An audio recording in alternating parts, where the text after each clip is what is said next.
So good afternoon. Your doubts, Arpit, your question.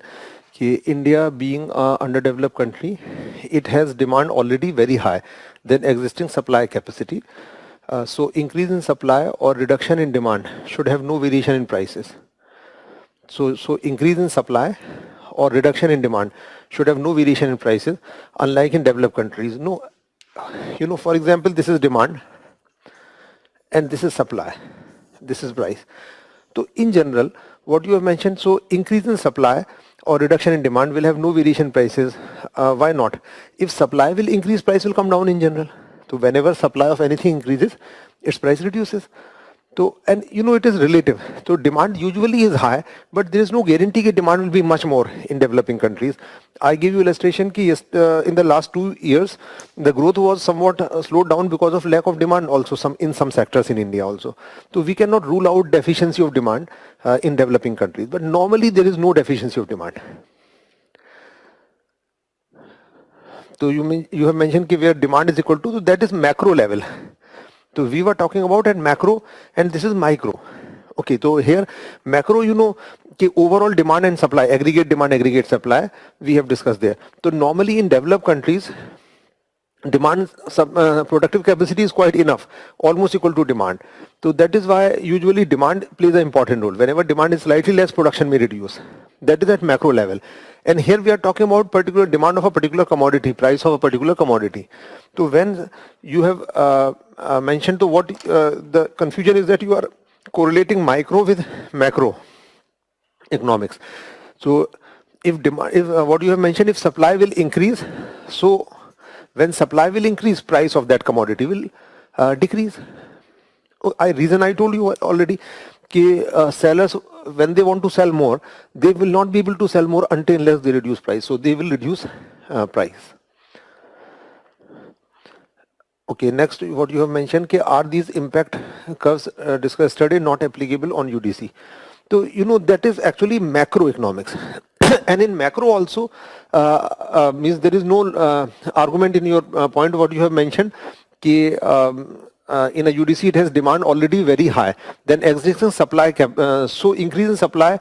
So in developing country also, anywhere when supply will increase, to some extent price will come down at macro level also. So at macro level also, when overall supply will increase, so certainly price will come down. And whenever overall supply will reduce, price will go up. If supply will reduce, so price will go up. It happens, like for example, price of onions, increase last year and several times earlier also, because production reduced. Production reduced, supply reduced, price shoot up. So this happens at macro level also. Then Pratik Mahadev, your question. Concept of ceteris paribus. So ceteris paribus simply means other things being constant. So in microeconomics it is commonly used. Why? Because in microeconomics we study one unit, and usually we assume means other things are constant. Because if we change 2, 3, 4 things, then it will be difficult to assess the impact of the one thing on other. For example, I told you demand curve is downward sloping. Here quantity demanded, here price. So I told you when price will reduce, usually QD increases. But here it should be clear that this will happen only if only price will reduce. Other things may not change, because if other things may change, then anything can happen. If other things may change, then demand may increase or may reduce. For example, I give you illustration also that price may reduce, but person may not have income, may have financial crunch, so may not buy at all. So can we say person is not buying because price has reduced? No. If 2 things, 3 things will change, then it will be difficult to assess impact of one variable on other. So that is why, to make things simple, this assumption is used, and this is ceteris paribus. Ceteris paribus simply means that other things are constant. So in case of law of demand, ceteris paribus means all factors which affect demand must be constant. And ceteris paribus in law of supply means all factors which may affect supply must be constant. This is meaning of ceteris paribus.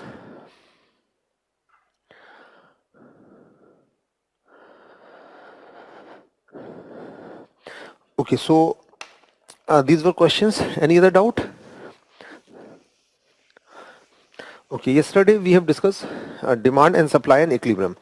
So I told you how market works at market level. At market level, I have told you already the diagram which I made. I'm just repeating this. This is demand, this is supply, and this is price, this is quantity. So at market level, what is impact of change in demand and supply?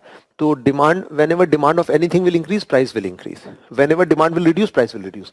The example I told you, when demand increases, like if you go to hill station in peak season, then things will be expensive there. Okay, and if you go to same hill station in lean season, when demand will be less, price will come down. Okay, so price depends on demand. Demand, higher demand, more price. Less demand, less price. Okay, second, it depends on supply, which I just told you. Okay, whenever supply of anything increases, its price reduces. When you know there is a lot of vegetable, fruit available in market, then price will come down. Okay, and if there is shortage, less supply, price will shoot up, just like it happens in case of onions. So this is how market work at this level, and I give you one more illustration, that is of during Navratras, price of fruits increases. Why? Because the demand increases. This is the reason. Now next thing, how invisible hand works, how everybody sells exactly at same price, almost at same price, without any coordination and communication. So this is market level, and I have showed you I told you the impact of change in demand and supply. Now at individual level, how invisible hand works. For example, take an example of one seller. One person is selling, let us suppose, bananas. So this is supply of that seller, supply of X. Let's suppose supply of X is a seller. Okay, this is quantity and this is price. Okay, and then we will see demand faced by him. Let us suppose this is demand faced by him. Okay, so this is equilibrium price. Equilibrium price, maybe let us suppose we have assumed maybe 60 rupee per dozen. Okay, and for this seller, supply the quantity he want to sell will be in dozens or lakh dozens. So it will be in dozen or lakh dozen. So one seller cannot sell lakh dozen, so obviously it may be in dozens. Maybe 100 dozen, 200 dozen. So whatever one seller want to sell, that is actually equilibrium quantity. So maybe let us suppose 100 dozen of banana he want to sell.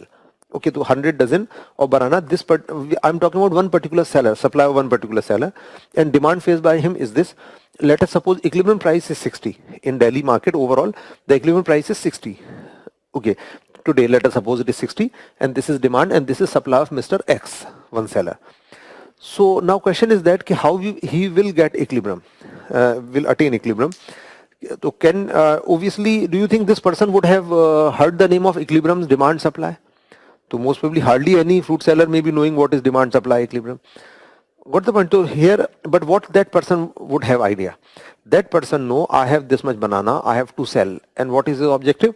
Objective is to make profit.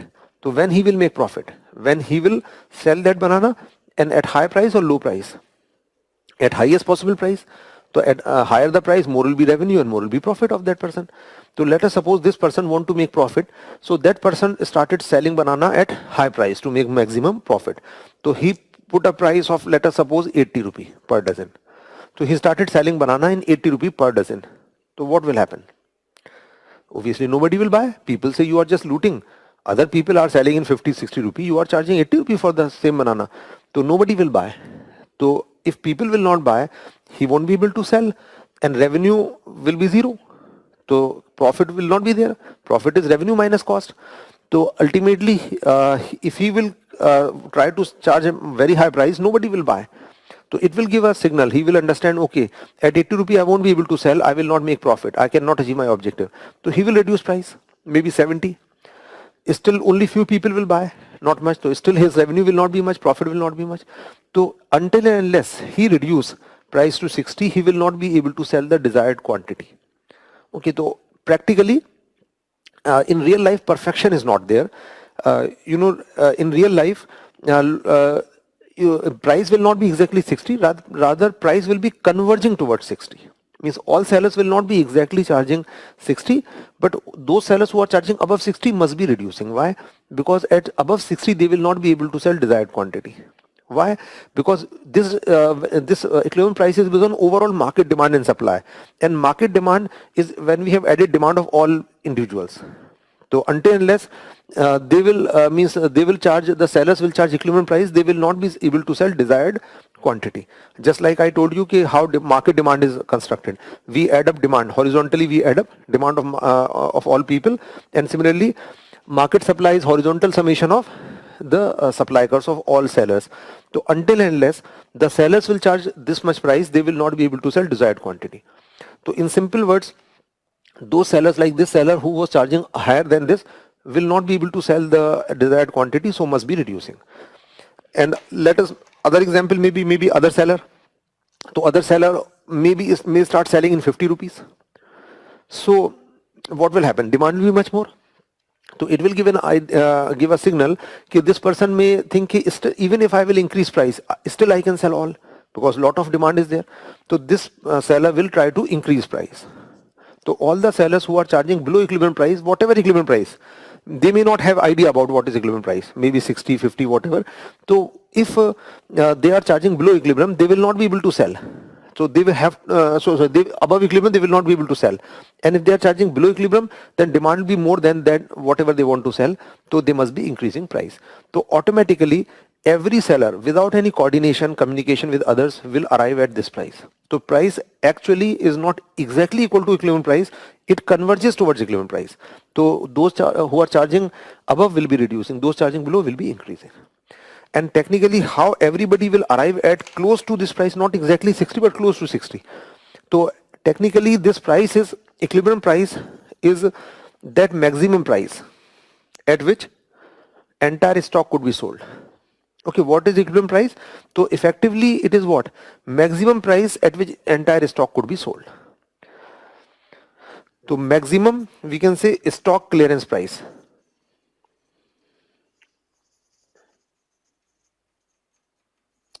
So equilibrium price in simple words is maximum stock clearance price, and all sellers must be searching for that maximum possible price at which they can sell the entire stock, and automatically they will be searching. They will not be having idea about equilibrium, etc. To make profit, they will get maximize profit only when they will get the maximum price at which entire stock could be sold, and automatically this will lead to this convergence towards 60, whatever is equilibrium price. So this is how actually it works at individual level. Okay, all sellers simply they want to optimize in two things. One is that they want to sell all the product and at the highest possible price. So if price may be above equilibrium, they will not be able to sell. If price will be below equilibrium, the demand will be much more. So it will give a signal that there is a scope to further increase price. So that is why everybody will be converging towards this. This happens at individual level. This is how invisible hand works at individual level. Without coordination, cooperation, so every seller will be searching for this price automatically without exactly knowing what is this. So because this will maximize profit. So this is how invisible hand works at individual level and at market level. Okay, one question, Ashutosh Sharma, your question. At one point you said demand decreases with increase in price. Yes, this is a very common confusion. At one point you said demand decreases with increase in price. No, I have not said this thing. You said demand decreases with increase in price. No, I have not said this. But during impact of change in demand, you said that increase in demand will increase price. Yes, I said this thing. Whenever demand will increase, so price will increase. So when demand will increase, price will increase. Okay, so I have not said what you have mentioned. At one point you said demand decreases with increase in price. Demand decreases with increase in price. No, I have not said this. So this is a very common confusion. Yes, Ashutosh, this is a very good question. And yesterday also this question was also there. This is a very common question which all of you must encounter if you might have thought. So certainly it is a means very good question. It means that at least you have thought about this. So what do you think now? Now other people, if you have not got this confusion, let me create one confusion for you people. Now, can you tell me the relation between price and demand, positive or negative? One is increasing, it is positive here, and as you are saying it is negative. So relation between demand and price is positive or negative? Please respond to this question. So it cannot be both, it should be clear. It should be either positive or should be negative. So actually relation between demand and price is positive or negative. So please respond, or P for positive, N for negative. P or N you may mention.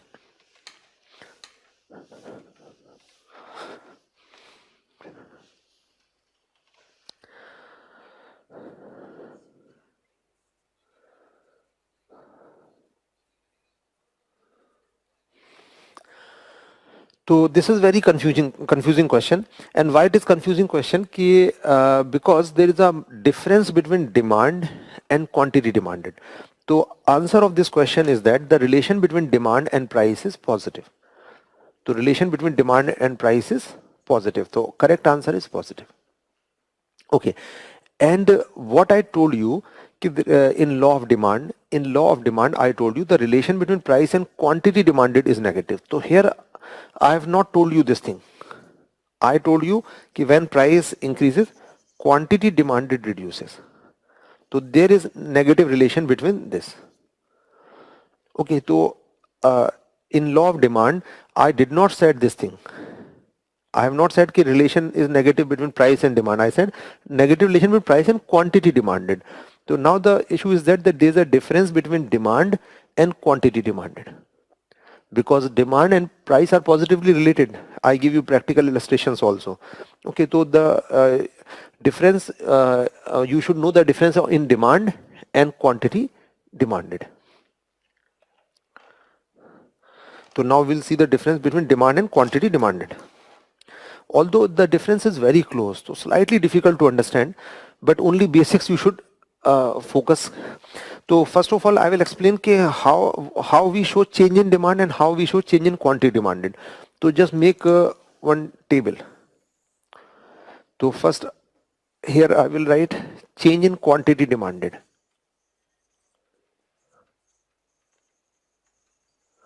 Quantity demanded means QD. Change in QD, and here I will write change in demand. Change in quantity demanded and change in demand. Now just make two curves first. So two same curve, exactly same curve. Here quantity demanded QD and here price, and demand curve downward sloping. Okay, so exactly same curve make here. Quantity demanded, price. Okay, draw exactly similar curves. Achha, your answers are mixed. Some said positive, some said negative, and that is, I knew this is a common confusion, because some of you might not have got this confusion. It means that you have not thought it. So if you must have thought, this confusion is very common. So that is why your answers are mixed, positive or negative. Now it should be clear कि relation, I repeat, कि demand and price positively related and demand, price and quantity demanded negatively related. Now I will explain the difference between demand and quantity demanded. The difference is very minor. So just make two curves and make one point here. Take any point like 60 rupees price, 6 bananas were bought at 60 rupee. Okay, again here we can also put the similar point at 60 rupee, 6 bananas. Okay, so have you drawn the curves? Now how we will show change in quantity demanded? So you know, if price will reduce, quantity demanded will increase. So just I give you example कि price may reduce to 50, the person is now buying 9 bananas, more bananas. So what has increased? It is change in quantity demanded, not change in demand. Okay, so this is change in QD. And how demand will change? Demand will change when demand curve will shift. When demand curve will shift to D1. Okay, so this is showing change in QD, not change in demand. Demand will change when demand curve will shift. So in very simple words, if you want to remember the difference, so demand is represented by the demand curve. Demand curve will shift, only then demand will change. If demand curve is not changing, demand is not changing. If we are moving from one point to other point, we are changing what? Quantity demanded only, not demand. Okay, one thing. Now next is, can you tell me the cause of change in QD? Can anybody tell me cause of, only one cause, very easy. The cause of change in QD. Can you answer this question? Cause of change in QD, quantity demanded. Very simple, which is visible here. The cause of change in quantity demanded. And then causes of this. Causes of change in demand. So first of all, cause of change in QD. So I think it is very easy, which is visible. Yes, Palak, you are correct. Price and Arpit, you are wrong. No, most of you are correct. Only Arpit, you have given wrong answer. Doctrine of utility. No, indirectly maybe there, but not. So yes, all of you are correct. Yes, most of you have given correct answer. Yes, good. You have understood this. So it means that fall in price. Cause of change in this is change in price. So QD will increase with fall in price. Okay, so here I will say rather change in price, not fall. So change in price, because QD will change with change in price. The only one cause is there, that is change in price. Now give me answer of second question. What are causes of this? Causes of change in demand. So causes of change in demand.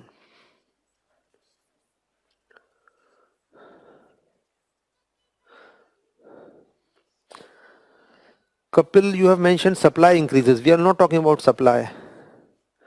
Kapil, wrong. We are not talking about supply at all here. Tushar, other factors than price. Sorry. Tushar, you have given answer increase in income. Yes, you are correct. Then Adish Jain, you have given very good answer. Other factors than price. Yes, you are correct. Any change in any other factor than price. Okay, so again here most of you are correct. Income, most of you have given correct answer. Yes. So here like example maybe change in income. We have discussed already yesterday, when income increases, demand ka shift, right? One change in price of related goods. Change in prices of related goods means substitutes, or we can mention related goods or substitutes or complementary, or we can say change in taste, etc. So means change in any determinant of demand other than price. Okay, so in very simple word, what is cause here? Change in any determinant other than price. Demand ka will shift. Okay, so any determinant other than price. So this is actually change in this. Apart from that, uh, what is this called? Change in quantity demanded is called movement along the demand curve. To mention this, movement along the demand curve.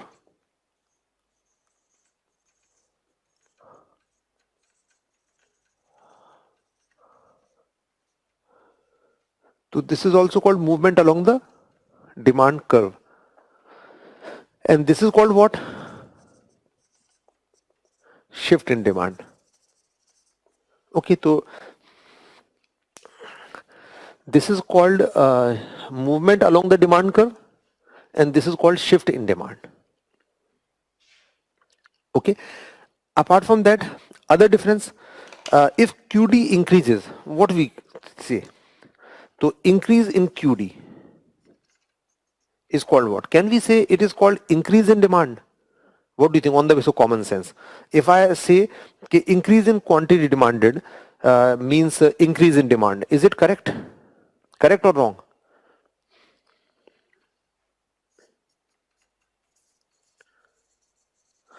So it is actually, answer is wrong.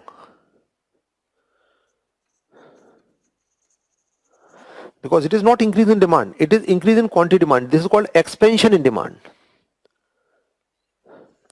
So this is called expansion in demand, not increase in demand. And if QD will decrease, it is called contraction in demand.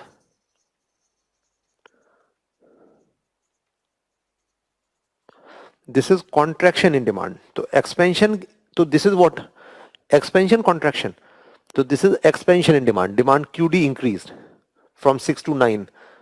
Okay, so we may put this number maybe 9. So this is increase in quantity demanded. This is not increase in demand, it should be clear. Increase in demand is reflected by this. And here in this a rightward shift is called what? Rightward shift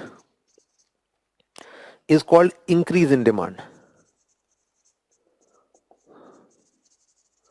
So rightward shift in demand curve is increase in demand, and this movement on this from increase in this, it is increase in quantity demanded, it is not increase in demand.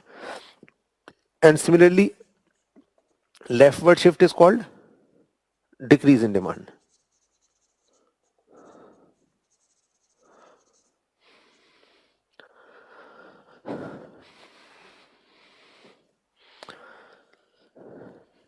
So yes, most of you were correct in that question also. I asked if can we call it increase in demand? No, it is QD. I told you they are different. So the increase in QD means expansion in demand, and increase in demand means rightward shift in the demand curve. So I think it should be clear. This is causes we have discussed are different and names are different. Expansion, so it should be clear again that expansion in demand is different from increase in demand. Both are different. Expansion in demand and increase in demand. Okay, increase in demand is shown by rightward shift in demand curve, and this is by the same demand curve.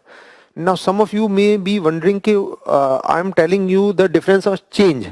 Now what exactly is QD and what exactly is demand? So I'll give you the definitions of them, because first of all you know basics, then I will explain. So what is demand? I have already given you definition of demand. Definition of demand I give you: demand refers to various quantities of a commodity which an individual is willing and able to buy at different prices. At this price, this much quantity, this price, this much quantity. Demand shows this thing. So what is actually demand? Various quantities which a person is willing to buy at different prices. Now you may write down definition of QD. So separately write down definition of QD. So it refers to quantity of a commodity. It refers to quantity of a commodity, maybe like 6 bananas, which an individual, quantity of a commodity which an individual is willing and able to buy at a particular price. Quantity of a commodity which an individual is willing and able to buy at a particular price. So this is definition of quantity demanded. Okay, I repeat definition. Quantity of a commodity. QD means quantity of commodity. Quantity demanded means quantity of a commodity which an individual is willing and able to buy at a particular price. So here a particular quantity at a particular price means when we say QD, we are pertaining to one point on the demand curve. And when we are saying demand, we are talking about entire relation between P and QD. At each price, how much QD at each price. So in more simple words, what is actually quantity demanded? In more simple word, quantity demanded corresponds to a particular point on the demand curve, a particular quantity at a particular price, which consumer is willing and able to buy. And demand does not mean a particular quantity. It shows the entire preferences of consumer. At each price, how much consumer want to buy. So got the point here. So now I told you I could have given definition of demand. This definition seems to be more simple. In some books, this definition is given for demand, but technically it is not correct. That is why I give you that definition: various quantities, person is willing and able to buy at different prices. So that is correct definition. So this is not correct. This is the definition of QD, but in some books this definition is given. Demand refers to a quantity of a commodity which an individual is willing and able to buy at a particular price. So that is actually definition of QD, not demand, although mentioned in some books. Okay, because this distinction is very close. That is why there may be some confusion. Now next thing is that what is QD? So in very short words, QD means quantity demanded. Simple. 6 bananas or maybe 9 bananas. Okay, QD means QD. And what is demand? Demand means QD at each price. It shows relation between P and QD. So what actually is demand? So in very simple words, demand actually shows relation between what?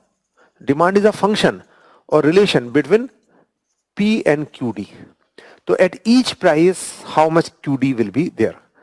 So that is demand. Okay, so in short, demand is a function or demand is a relation which between P and QD.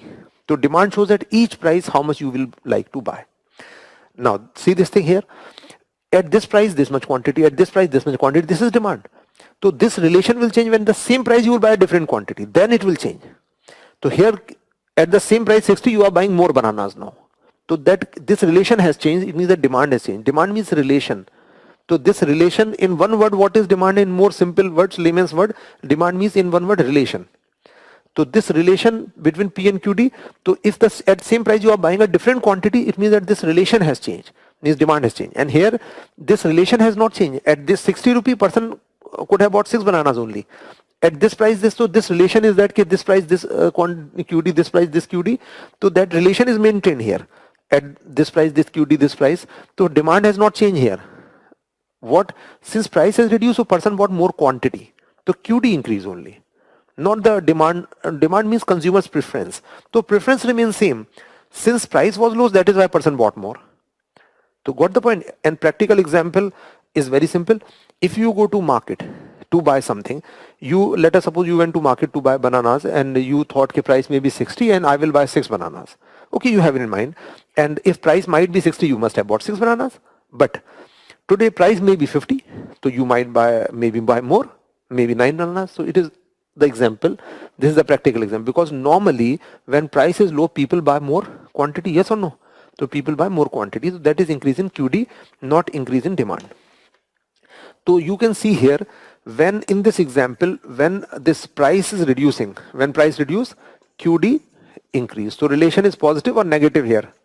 Relation is negative. And this is what? This is law of demand. Okay, this is law of demand, which I told you already. And practical example, I told you that when price is low, people usually buy more. This is a practical example. Now, I'll come to relation between demand and price. Okay, so now remember one thing, that price cannot be determined only by demand. Price is determined by demand and supply both. So it should be clear that demand and supply both will determine price. Demand and supply both will determine price. And I told you already, if anyone will change, either demand will change or supply will change, price will change. So got the point? So it should be clear that demand and supply jointly determines price. So if we have to see price, only demand cannot give price or only supply cannot give price, because price will be decided when the buyer, whatever price at which seller want to sell and buyer is ready to buy, only then price will be fixed. So demand and supply, so we have to construct a supply curve also in this.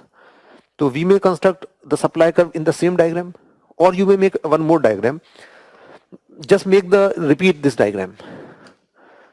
So you may repeat this diagram, like this is demand and this is here quantity and here it is price. And this is D1. Okay, demand and demand has increased. Now to know price, we have to make a supply curve. So once you have drawn this, then once you have drawn this, now I think all of you must have drawn demand and then increase in demand. Now to show price, make a supply curve. So you can see earlier equilibrium was at this point. This was P, this was Q. Now when demand will increase, equilibrium will shift to this point, so price will increase. So in this illustration, price has increased.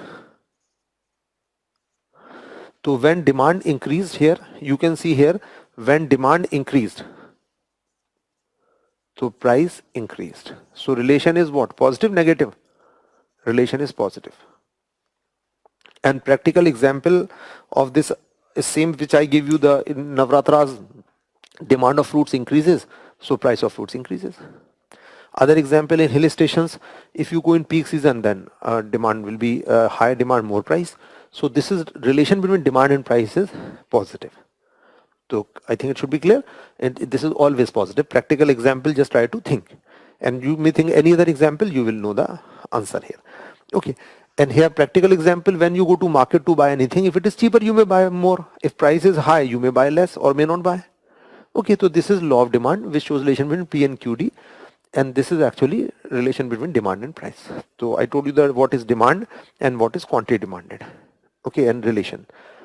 Now one more last thing is missing here. Just one more thing we will discuss here. Which things depend on which thing? Which thing determines the other? Like which is independent variable? Independent means which determines the other. So what do you think? Which is independent variable here? P or QD? So just write down P or QD. Which is independent? Independent means which determines the other. So answer is very simple. So which variable determines the other? So obviously answer is P. P is independent variable. P determines QD. Okay, now give me one more answer. Can it be vice versa? Can it be say QD may determine price? Should it be possible? Yes or no? So two questions I have asked. One is which is independent variable? So I have told you answer already P. Now the second is it possible that QD may affect price? Yes or no? So QD may affect price. This can happen, yes or no? QD may determine price. So please respond to this. Yes, all of you are correct here. P is independent variable. Now QD determines price. Again, most of you are correct, but still some people are wrong. So it can never happen. Answer should be no. QD cannot affect price. It should be clear. Demand affect price, not QD. It should be clear. So QD cannot influence price. It should be clear. Just example. If you go to market to buy bananas, okay, you have to buy 6 bananas, but you bought, no, instead of 6, you thought that you will buy 6 bananas. You bought 9 bananas. So do you think will it reduce price of banana in market? So just think logically. If you go to market to buy 6 bananas and you bought 9 bananas, so will it reduce price? Because you bought 9 bananas, that is why price will reduce. Is it logical? There is no sense in this. So it means that if you buy something more, will it reduce price in market? Not at all. The only thing is that if price may be low, you may think of buying more. Got the point? So it is only in one direction, not this. So this will never affect this. So QD will never affect price. It should be clear. Okay, if you have bought more bananas, so will it reduce price in market? There is no logic in that argument. I think very simple. So why you were wrong? Why some of you have given yes answer? Okay, so answer should be no. It cannot affect this. So make it a cross here. Okay, P will determine QD, not the otherwise, vice versa, not vice versa. Okay. Now, and overall, now try to understand the overall concept. Okay, I told you that price, demand and supply determines price. Okay, Ajay, here, which is independent variable in this? Now, it is very easy question. D or P? So, which is independent variable? Demand determines price or price determines demand? To give answer, D or P? So, demand or price, which determines, which is independent variable?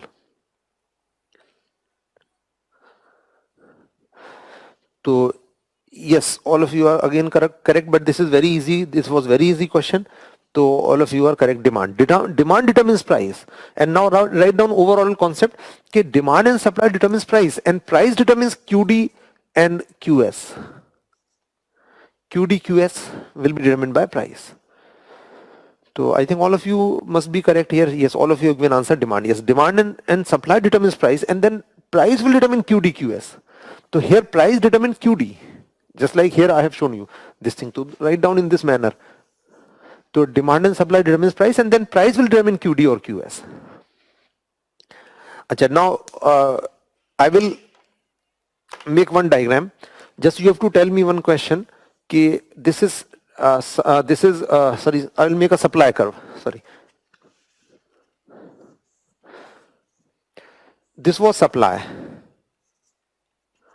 Now price increase. So this diagram is showing increase in S or increase in QS. This is increase in S or QS. Just write, give me answer. So just write down increase in S means S only or QS. What has increased in this diagram? S or QS has increased. In this diagram, what has increased? S or QS? Means supply has increased or quantity supplied has increased. So again, very easy question. So which thing has increased? Supply or quantity supplied?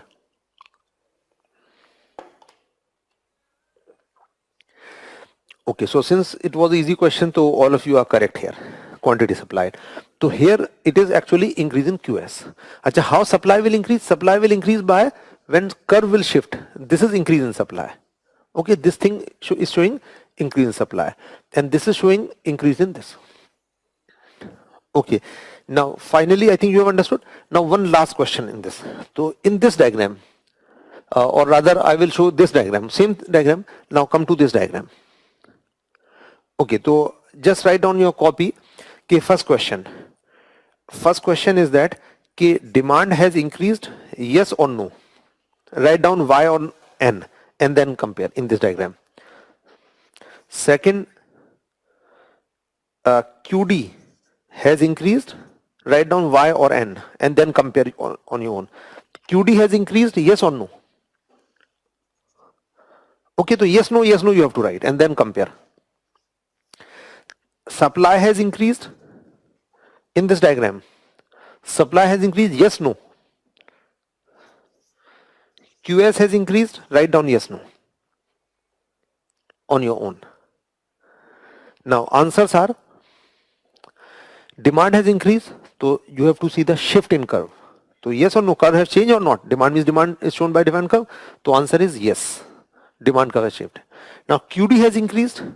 So answer is yes. QD because earlier QD QS was this. QD and QS both has increased. So answer is yes. Achha, now the question is that why QD has increased?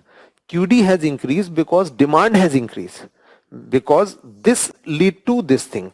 Because actually increase in demand means at each price QD increases. So how demand we show? So actually how we show increase in demand? By shifting QD. At each price QD will be shifted.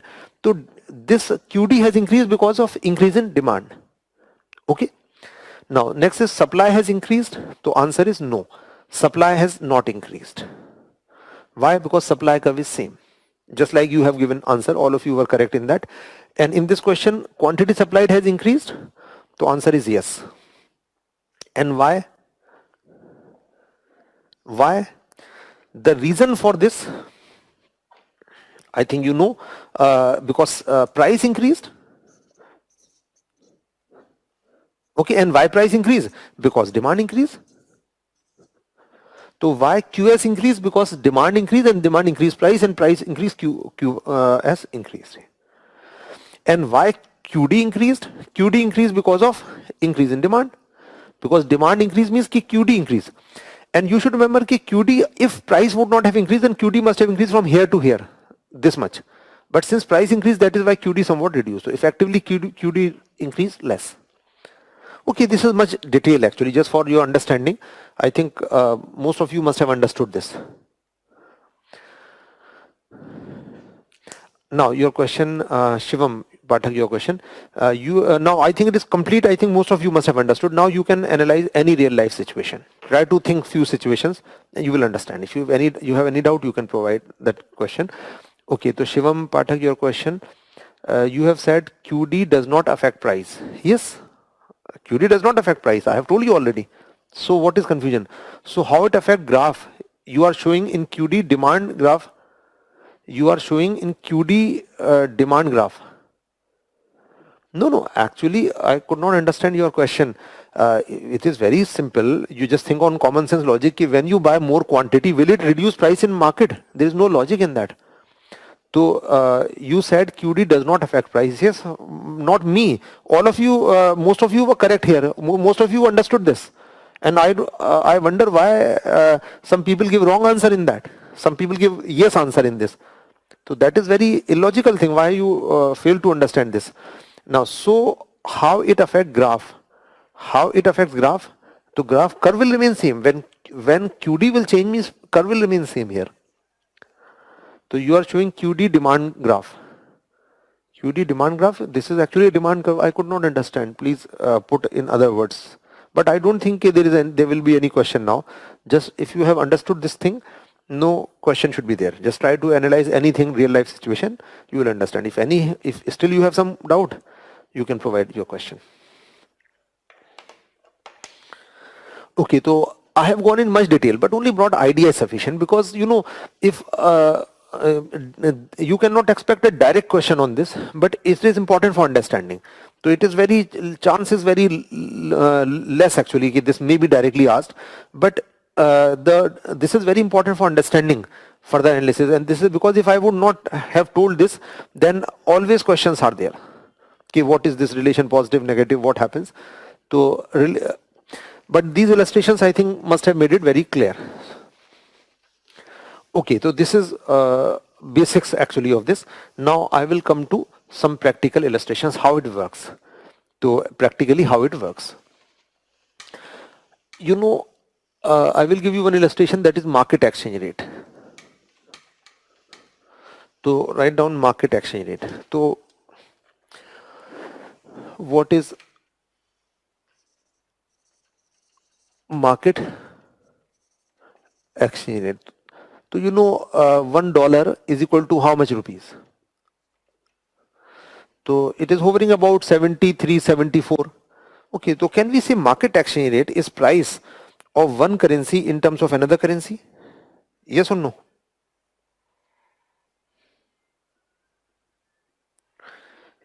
So obviously answer is yes. So now it is about 73. So $1 is equal to 73 rupee right now. So so can we say the exchange rate is price of one currency in terms of another?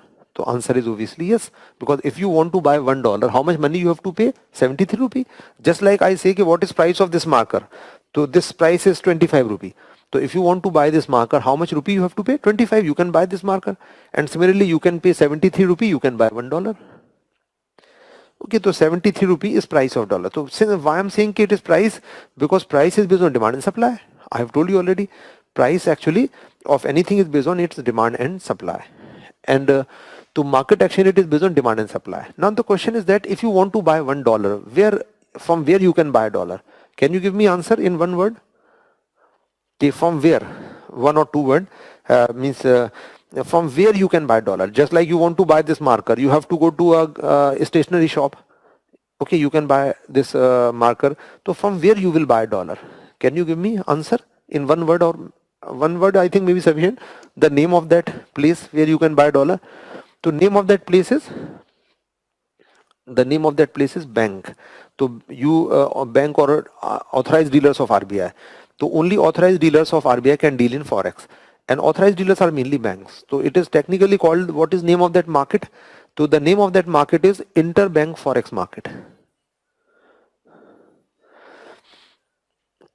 So yes, most of you are correct, have given answer bank. Some of you have given airport. No, airport is not the place where dollars are sold. No. So it should be clear. Airport is for, for providing the terminal for air passengers. There could be other things, like if I ask you where you can have coffee. So coffee is also sold in airport. So can we say airport is for selling coffee? Got the point?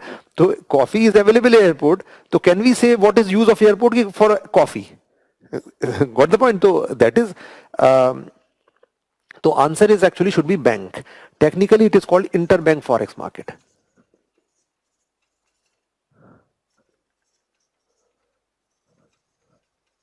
The foreign exchange, FOR for foreign, EX for exchange. So interbank forex market, because mainly bank deal in this market. Technically banks, technically authorized dealers can deal in forex. And who are authorized dealers? Mainly all major banks are authorized dealers. Apart from bank, there may be some other money changers. Usually you will find them on an airport and even other markets also. So mainly banks are the institution which deal in forex. So market is interbank forex market. Now, how exchange rate is determined? On the basis of demand and supply. And this is, price of what? Dollar or rupee, 73 rupee. So it should be clear, it is price of $1. $1 is equal to 73 rupees. And what will be price of 1 rupee? So 1 rupee can buy how much dollars? So 1 rupee will buy 1 upon 73rd fraction, 1 by 73 part of dollar. Got the point? So price of rupee is 1 by $73. Okay, because $1, 1 rupee can buy how many dollars? 1 upon $73. So price of rupee is this much dollars. So it will be more simple in terms of dollar, because it will be fraction. So I think it is better to say this. So I will see how price of dollar is determined on the basis of demand and supply of dollar. So I will make demand and supply of dollar. To make this curve slightly big, so that should be clear. And I'll be using this space also from here to here. Okay, so I'll be using approximately this space. To make it clear, because I have to write lot of things here in this space. Okay, so here what should I write? I'm talking about demand and supply of dollar. Okay, so because this is price of dollar, so it must be based on demand and supply of dollar. So quantity of what? Dollars. And here what I will write? Price of what? Dollar or rupee? Can you give me answer? Price of dollar or rupee? To understand question, my question is price of dollar or rupee. What should I write here?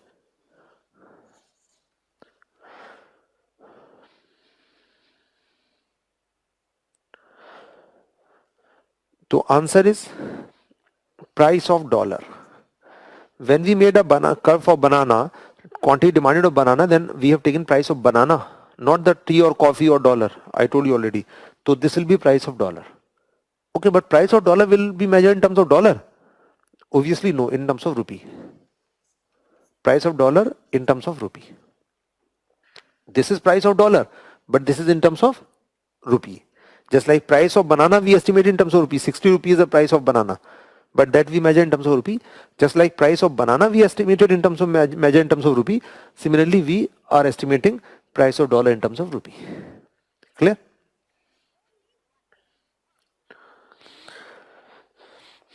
So in this, Divyansh, you are correct. You have given answer dollar. Yes, price of dollar, but it will be measured in terms of rupee. Now, who will create demand of dollar? Now, can you give me answer? Who will buy? Achha, demand means buy dollar. And from where? From bank. So who will buy dollar from bank? Like Indian tourist or foreign tourist? So Indian tourists want to visit abroad, or foreign tourist visiting India. So just write down I for Indian tourist, IT for Indian tourist, and foreign tourist FT. So who will buy dollar from bank? Buy means purchase dollar from a bank.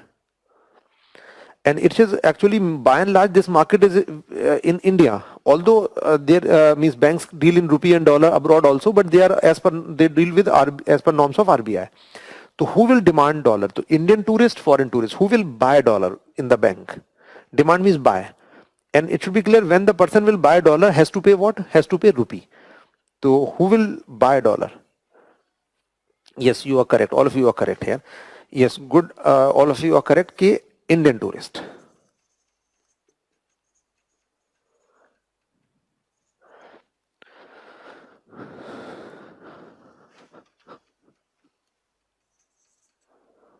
So Indian tourists visiting abroad, because if you want to go abroad, you have to make payment in dollar or any other currency, foreign currency.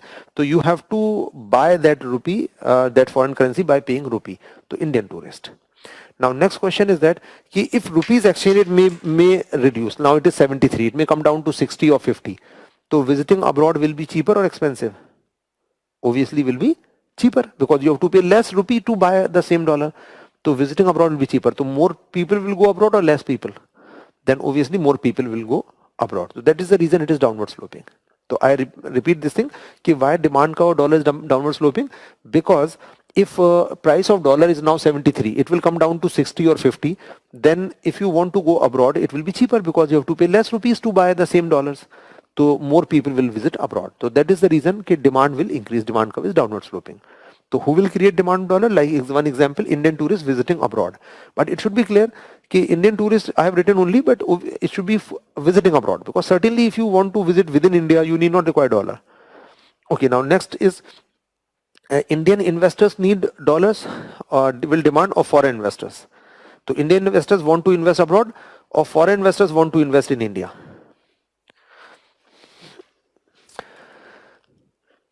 So answer is very simple here. Obviously, Indian investors. So when you want to invest abroad, you will buy dollars and then will make investment there. Okay, so again you are correct here. Most of you are correct in this. Okay, Indian investors will invest. Now next, who will, when foreigners will invest, they will supply. Got the point? When foreigners will actually invest in India, so they will give dollar to bank and buy rupee, because they need rupee to buy a factory or shares in India. And foreign investors, when they invest, they will supply. But what about when the foreigners withdraw their investment? So can we say withdrawal of foreign investment will create demand of dollar? Yes or no? So obviously answer is yes. So mention this withdrawal of foreign investment. Withdrawal of foreign investment. To withdrawal of foreign investment. To withdrawal of foreign investment will create demand. Why? Because for example, foreigners have invested in India. They have bought shares, for example. So when they will sell shares in our stock exchange, they will get rupee. So but in they cannot take rupee out of India. So what they will do? They will sell the rupee to bank and buy dollar. Buy means demand. They will demand dollar. Okay, and then take away the dollar. I repeat once more, foreigners when they will withdraw, how they will withdraw? Foreigners will sell shares or factory here in India, they will get rupees, they will sell the rupee to to the bank or RBI and will take dollars.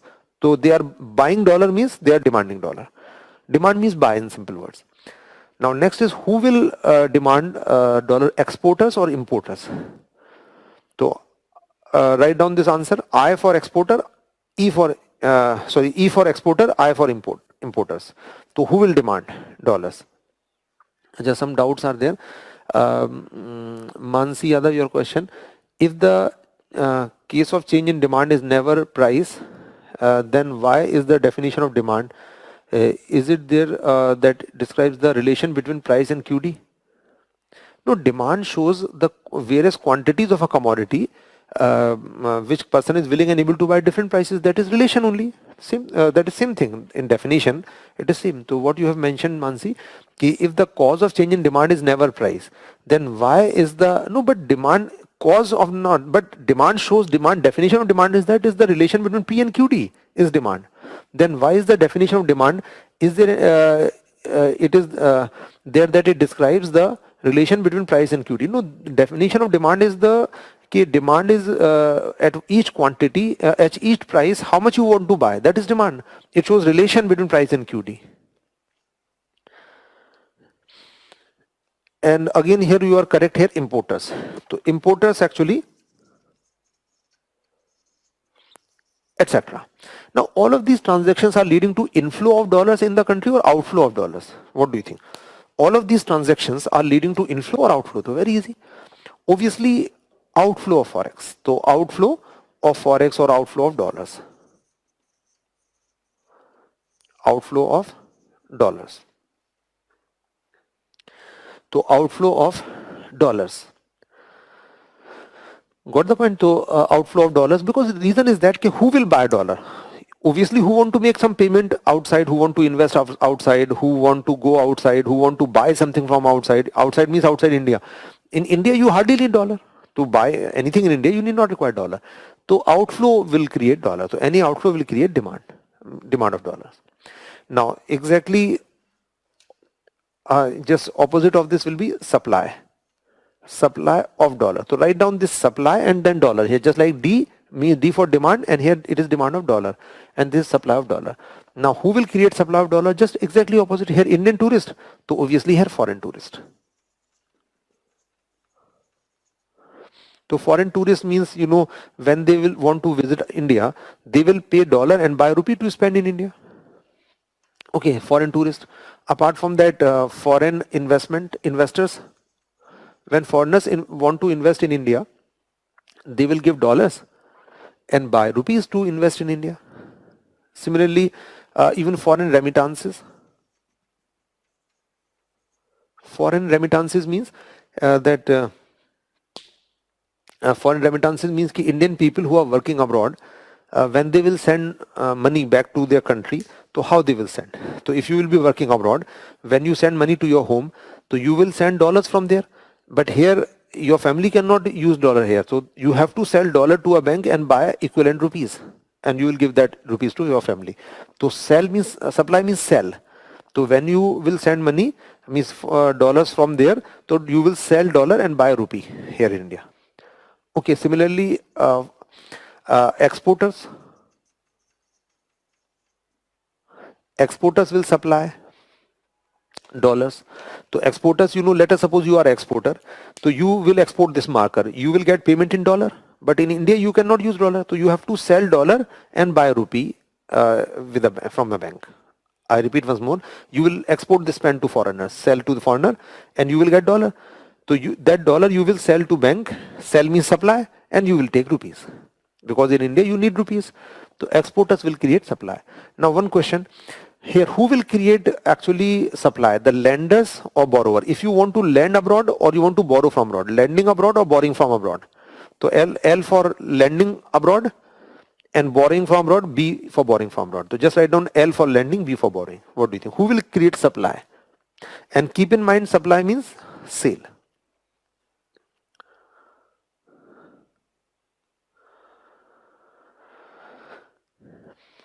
To answer, Adish, you have mentioned borrowing. Okay, Arpit, you have given lenders. So most of you have given answer borrower. Borrowers. Yes, certainly correct. Most of you are correct. Borrowings from abroad. So not lending. It should be clear when you borrow, let us suppose you want to borrow from abroad. You have a business maybe, you are borrowing from abroad. So when you borrow from abroad, you will get dollars. But you cannot use dollars in India. You have to sell dollar to a bank and you will buy rupee. So sell means supply. So borrowers will increase supply. Borrowings will create supply. And if you lend, I mean if you want to lend to foreigners, it will create demand dollars because you will pay rupee and buy dollar and then you will give a loan to foreigner. So lending will be here. Got the point? Borrowing will be here, borrowing from abroad. Lending abroad will create demand dollar. So these are the transactions. Now, can we say all of these transactions, this lead to what? Inflow or outflow? Inflow of dollars. So all of these things will lead to inflow of dollars, increase forex in the country. So this is, exchange rate is based on demand and supply. So these factors affect demand and supply. Now, a few days back, about 15 days back, 20 or maybe 20 days back, exchange rate was 74. Now it is 73.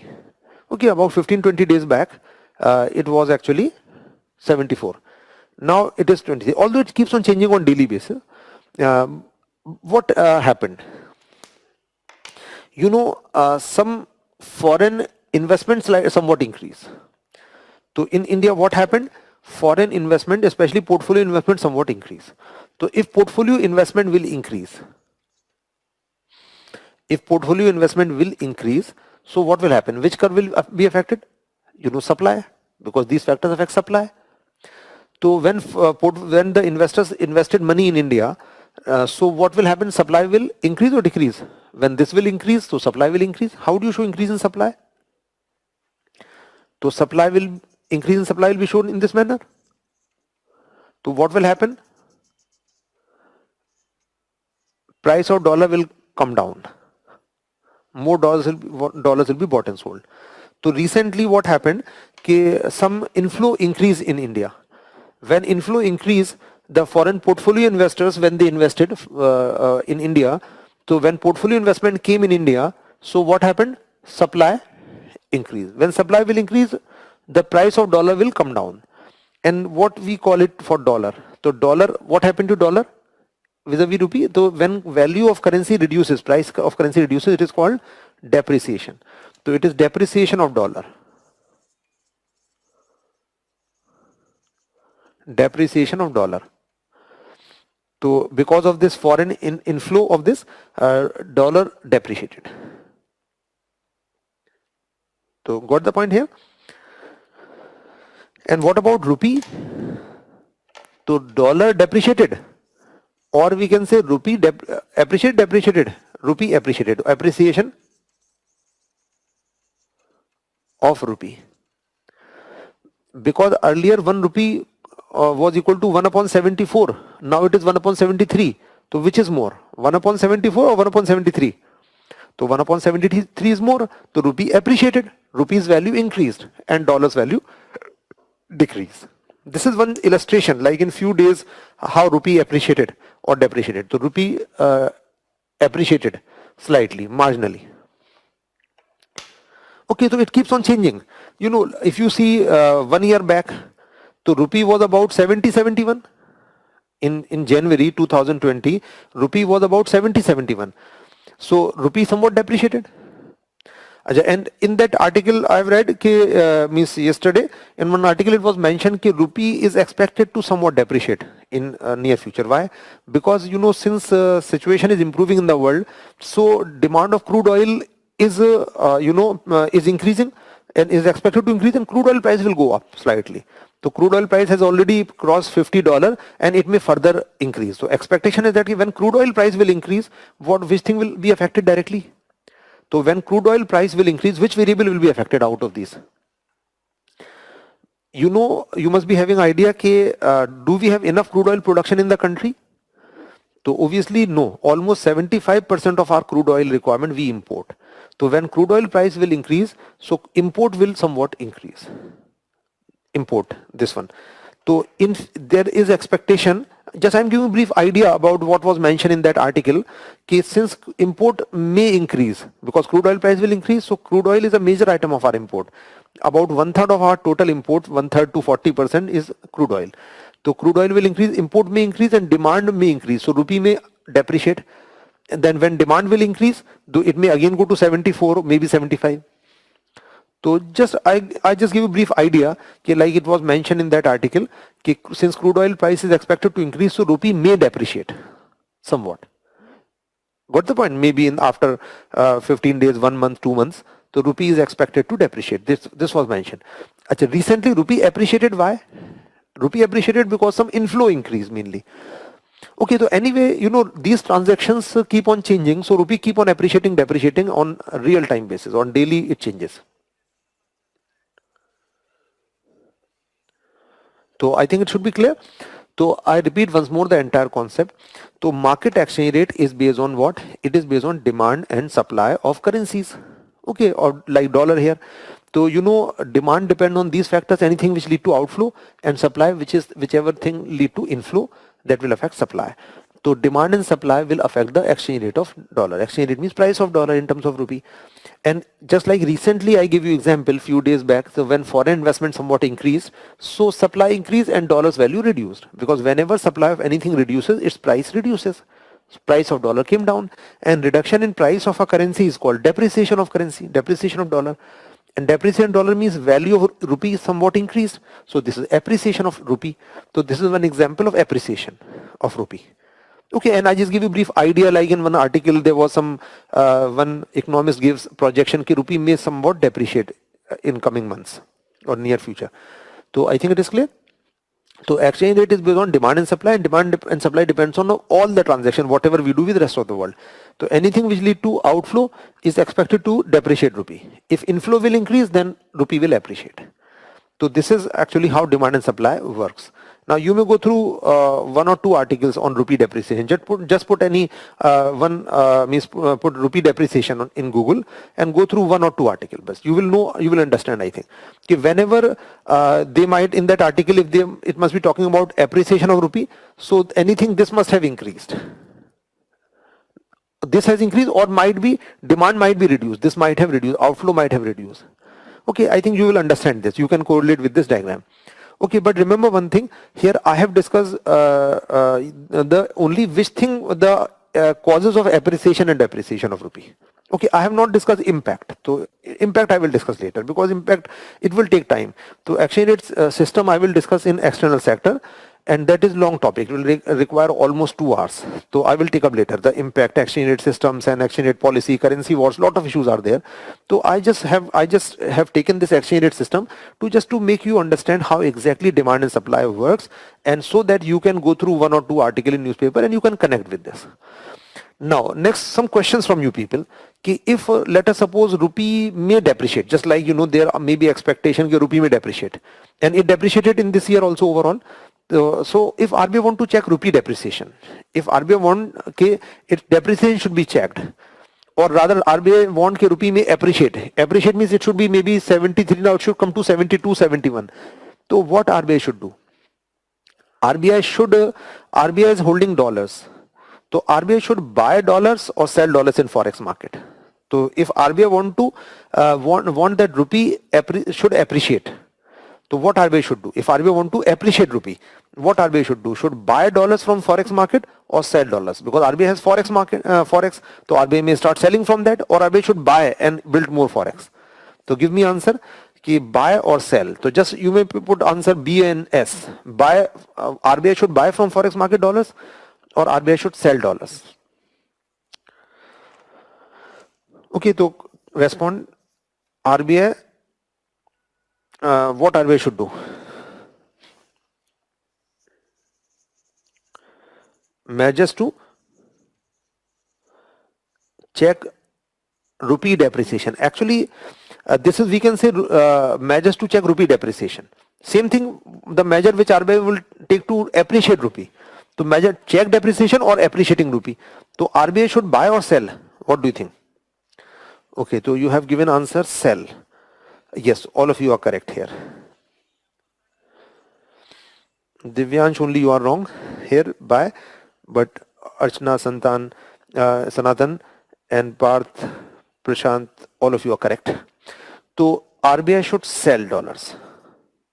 So RBI want to check rupee depreciation.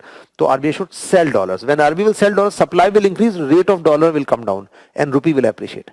Rupee will appreciate, or rupee's depreciation will be checked. Okay, RBI should sell dollars. We are in forex market. Clear? Now next question from you people. If RBI want to check rupee depreciation, one more thing, it should be clear. Rupee depreciation means rupee should be appreciated. So what RBI should do to appreciate rupee, or we can say check rupee depreciation, same. So second measure, what RBI should do? RBI should liberalize borrowing norms from abroad or make them stringent. RBI should encourage Indian companies to borrow more from abroad, or impose restrictions on borrowing from abroad. So encourage or discourage borrowings from abroad. So E for encourage. So RBI should encourage Indian companies to borrow more and more from abroad, or should discourage them, you should not borrow. What do you think? If RBI want to check rupee depreciation, or RBI want to appreciate rupee? So encourage or discourage? So Rishabh, what you have mentioned, buy so they can sell when demand is high. No. When RBI will buy, so demand will increase. So rupee will depreciate. No, Rishabh, you have given wrong answer in that. So here most of you are correct. Encourage. Because when RBI will encourage banks to borrow, means anybody to borrow from abroad, then the inflow will increase. Supply of dollar will increase, and rupee depreciation will be checked. Clear? Or rupee will appreciate. So answer should be encourage borrowing. And you know, in the last 2 years, in 2018 and 19, rupee depreciated somewhat. So RBI wanted to check rupee depreciation. So one measure which RBI took to check rupee depreciation, RBI liberalized the borrowing norms, technically called external commercial borrowing, mainly company borrow. So RBI liberalized ECB norms so that company should borrow and rupee depreciation should be checked. Rupee depreciation checked means rupee should appreciate. So got the point? So RBI should liberalize borrowing. So liberalize borrowing. Clear? And RBI should encourage foreign investment or discourage foreign investment if RBI want to check rupee depreciation. So E for encourage, D for discourage. Again, foreign investment. So again, very simple.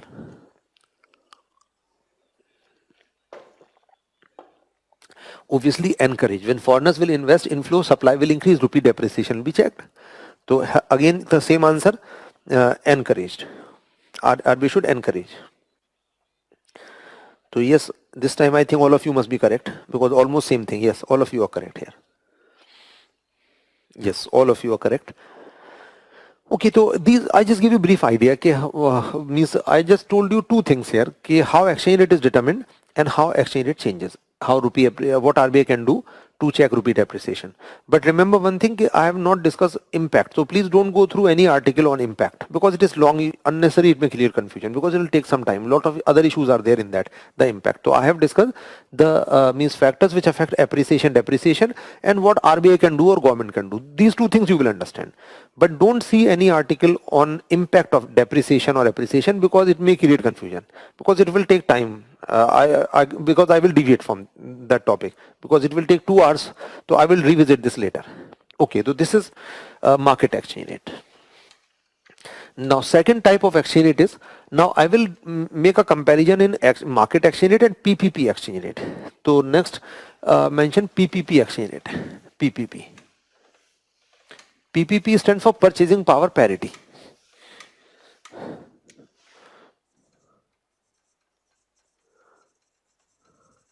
Purchasing power parity.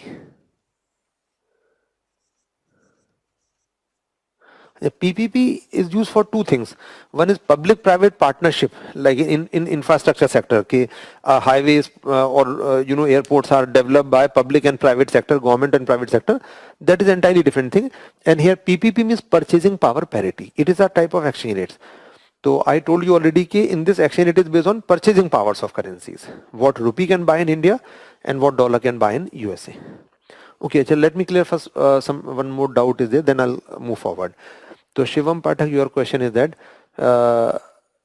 if decrease in price lead to increase in QD, if decrease in price lead to increase in QD, yes, I told you when price reduces, QD increases. How it does not affect price? How it does not affect price? No, QD will not affect price. Price actually will affect QD. We cannot say that QD will affect price. I told you already. When price may be low, you may buy more. It is not that you buy more, that is why price reduce in market. There is no logic of this. Then what you mentioned, so how does not affect price? So QD don't affect the price. I have made it very clear. Just try to think yourself. I give you a lot of practical examples. Is there not decrease in price? How price will decrease? Price does not depend on QD. Price depends on demand and supply. I have several times I've told you, demand and supply will determine price. And price will determine QD or QS. So I think just if you have drawn these diagrams, I think you will understand. No, it is not so difficult, Shivam. Easily you will understand, not so difficult.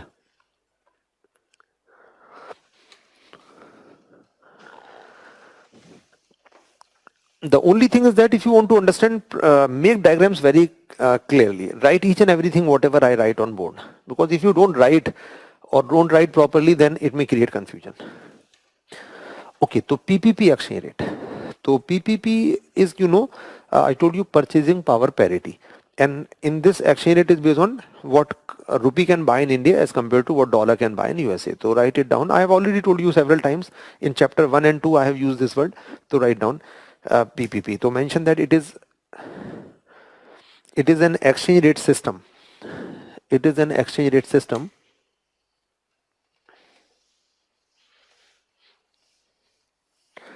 under which exchange rates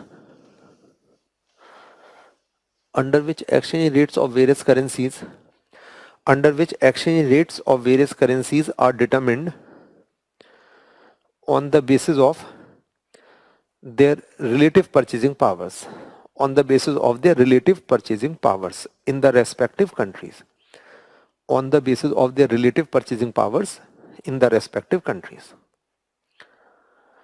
Okay, so very simple. Relative purchasing powers in the respective countries. That is purchasing power of dollar in USA and rupee in India.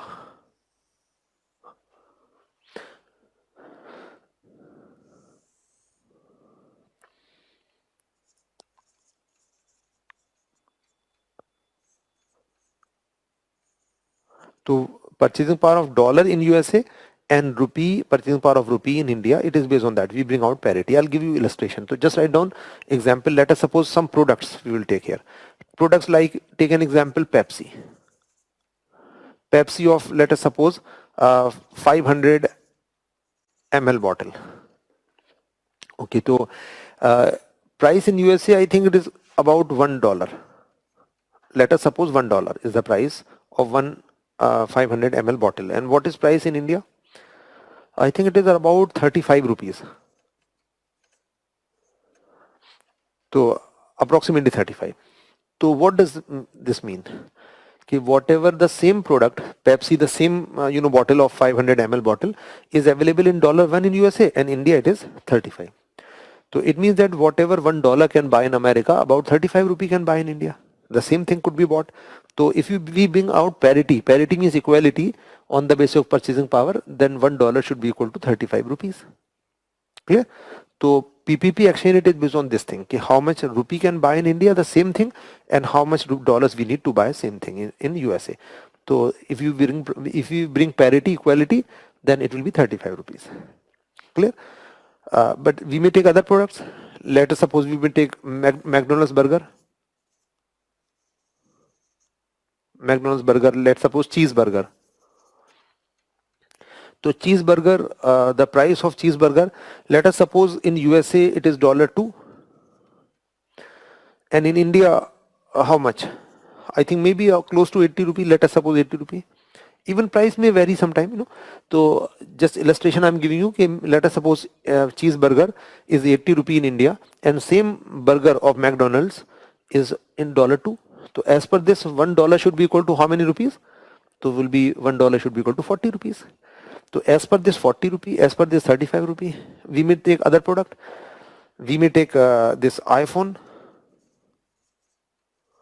let us suppose iPhone 11. So what is price? I think in dollars it is about $1,000. In India, right now, probably I think around 90,000, 1 lakh, maybe let us suppose 90,000 rupees, this iPhone 11. So how much will be this? So 30 will cancel, 30 here will cancel. So $1 should be equal to 90 rupee. Okay, so $1 should be equal to 90 rupee. We can take other things also, like we can take maybe Reebok shoe in India and America. We can take price of a particular motorcycle. We can take the price of haircut. Okay, so haircut by Habib's. So haircut by Habib's in India, I think how much?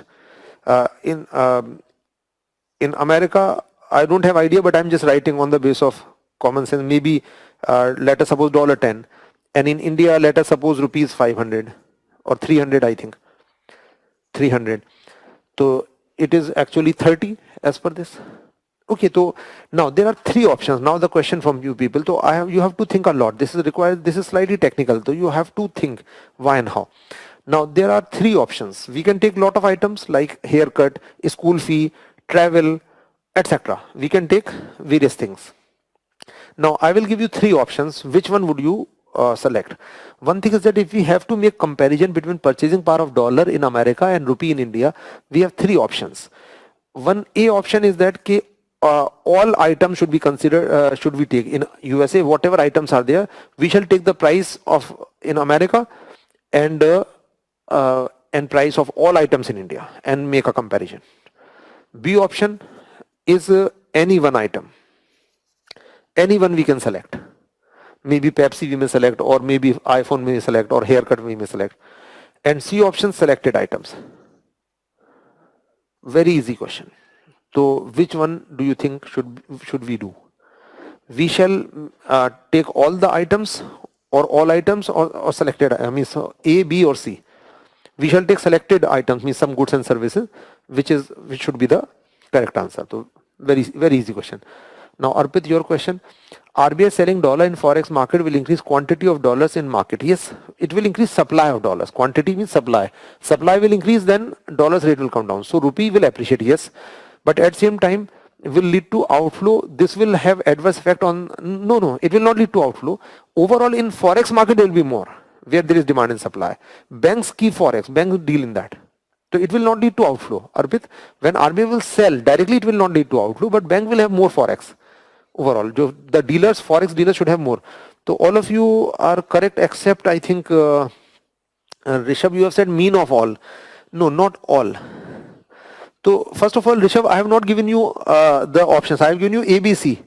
You have added your own option to mean of all. So how can you take all? Practically possible. In India, if I say, okay, just can you count the goods and services in India? So not possible. All are not possible practically. So certainly, and one, why not one? One will not give an overall picture. Which item you will select? So certainly this was very easy answer. All of you were correct here. So selected items. So what we do actually, we will select means items which are available. Which item we have to select? That item should be of same quality. So we shall select those items which are available in India and USA. So why I have taken Pepsi only? Why not local cold drink? Why McDonald's burger? Because cheeseburger you can buy in 20 rupee also, but not from McDonald's. So we have to take those items which are available in both the countries and is of same quality. So only then comparison will be correct. Got the point here? Let us suppose you take a list of items and took the price of those items in Delhi. Maybe 100 or 500 items you have made a list.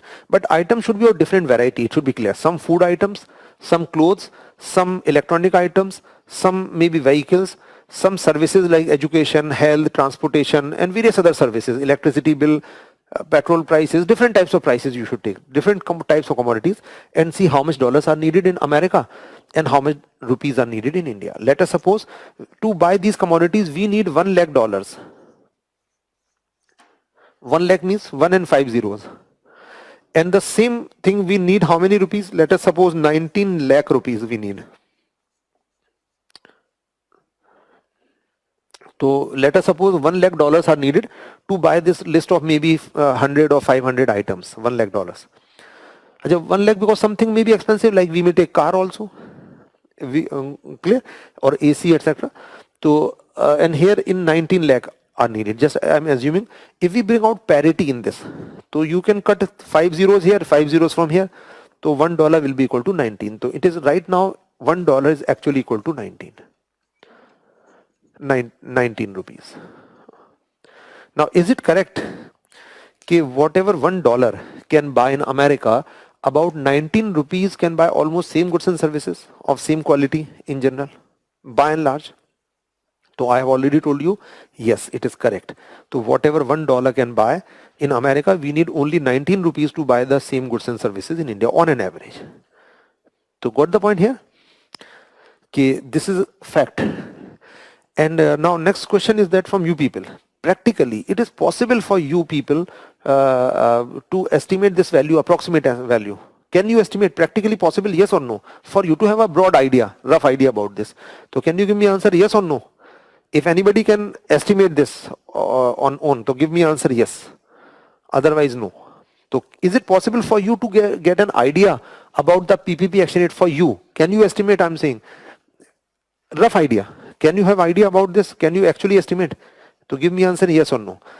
Jaydev Pathak, you have answer given no. Most of you are given no. Why no? Don't want to do to apply your mind. Why don't you want to put effort? Nobody want to put effort. Nobody want to apply your mind. Divyansh, you have given answer yes. Tarun, you have given answer yes. Yes, you are correct. Abhishek Kumar, you have given answer yes. Yes, now I have got correct answers. So Sachin also. So yes, actually here majority of you initially were given answer no, but answer is yes. Why yes? How you can measure? What you can do, just make a list of 100 items. Okay, but make it sure the item should be of different variety. Some food items, some fruits, some vegetables, some some clothes, footwear. Okay, house rent, different types of goods and services. Make a list of that, 100 items or 200 items. Okay, then can you take prices of those items from America? From like Amazon, you can take the price from America. Just put on Google what is price of Pepsi, what is price of iPhone, price of this T-shirt, price of this vehicle. So I think you can get the price right now. Data is available on internet. So you can take prices from USA and you can also take price from India. Okay, from Amazon, Flipkart, you can take price from India. and you can have a rough estimate. Why not? It is not so difficult. Got the point? So it is possible. Even if you want, you can have idea. If you don't believe, you can put maybe 2-3 hours. It may take 2-3 hours to this. You will get an idea. Now, anyhow, how you can estimate, but at global level, which organization measures this? Which international organization measures this? So at this is measured by an international organization, one UN agency, and that is UN International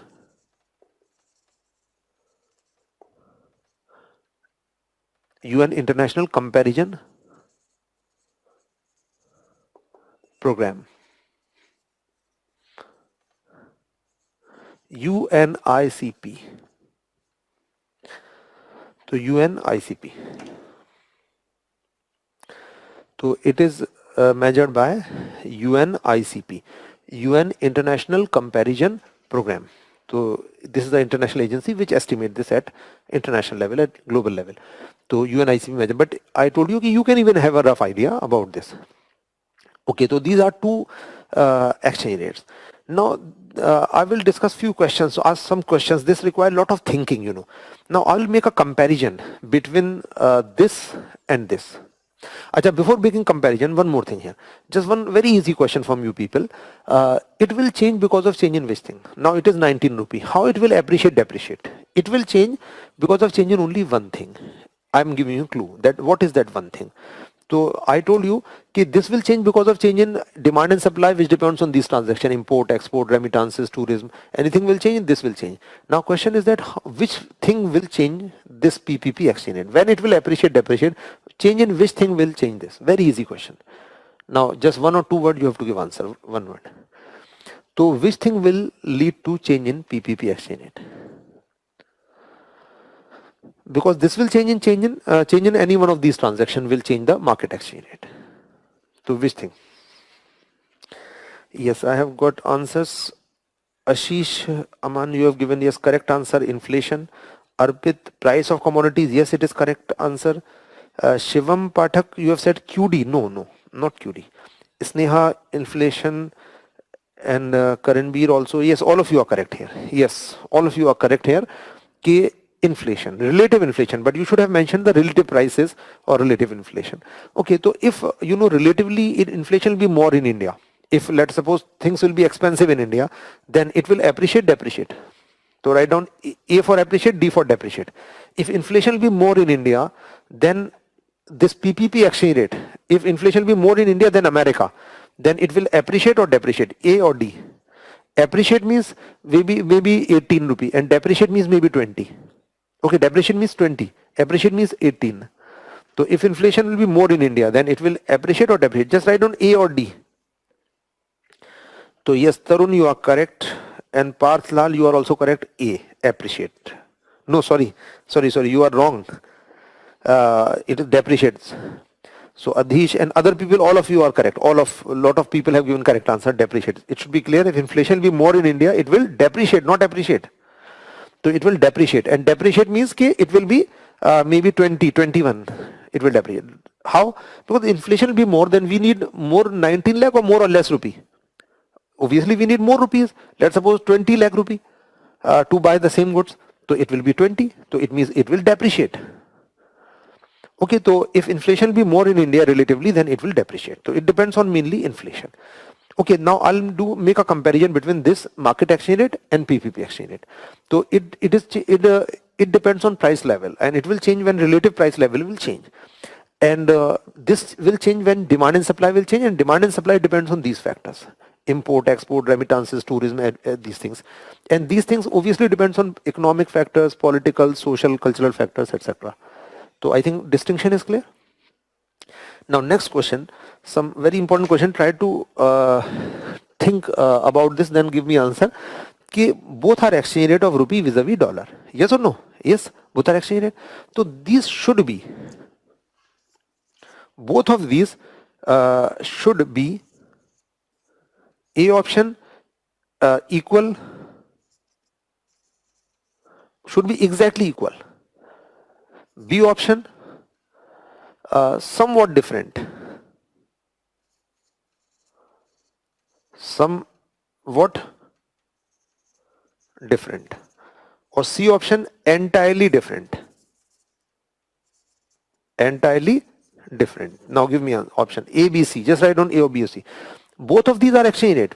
I'm talking about market exchange rate and PPP. Both should be. Remember one thing, should be. Should be is the question. Exactly equal, somewhat different, or significantly different, entirely different. What do you think? Give me answer in A, B, C.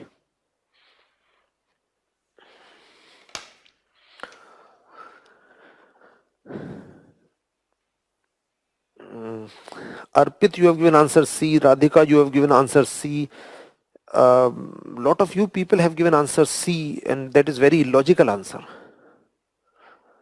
This is very illogical answer. Why you have given very illogical answer, entirely different? You have not heard the question. I have not asked what it is. I have asked what should be. What it is entirely different. But so you here very mixed answers are there. A, some people have given answer A, that is very illogical thing. Kapil, you have given this answer A. Reena, you have given answer A. How both could be exactly equal? What is logic? Let us suppose if I conduct two tests. Whatever marks you will get exactly same in the second test. There is no logic how they can be so same. The criteria is entirely different. Here criteria is purchasing power, here demand and supply. So if criteria is different, how they can be exactly equal? So answer A is very wrong. Means very wrong means you have not applied your mind. It is completely illogical answer A. How, if the criteria is different, if I conduct a test of history and conduct test of economics, so whatever marks exactly you will get, or rank in history you will get exactly same in economics. There is no logic in that. So both criteria is different. How they can be exactly same? Okay, so this is very illogical. Now, entirely different. It is also less illogical. This is also an illogical question, answer. Okay, why both are exchange rate? Why they should be so much different? Criteria certainly is different, but both are exchange rate of rupee vis-a-vis dollar. So both should not be much different. Acha, so those people who have given answer C, they have seen, okay, this is 19 rupee and this is 73 rupees. So there is a significant difference. So answer should be C. So, but question was not what it is. Question is what should be. So answer is somewhat different. They should be not be much different.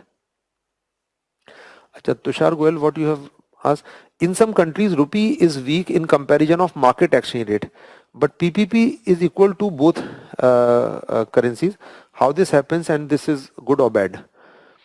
Okay, so you have asked, in some countries, rupee is weak in comparison to market exchange rate. No, in some countries, some currency is weak, you mean to say, but PPP is equal to both currencies. But in some countries, rupee is weak in comparison of market exchange rate, but PPP is equal to both currencies. How this happens? The language is not very clear, but I'll try to answer your question, whatever I have understood. Actual exchange rate is shown by PPP. Okay, I told you already. Why? Because why this shows the real worth of exchange rate? This shows real worth because what should be real worth of money? How do you express value of money? So value of money depends on what it can buy. Very simple.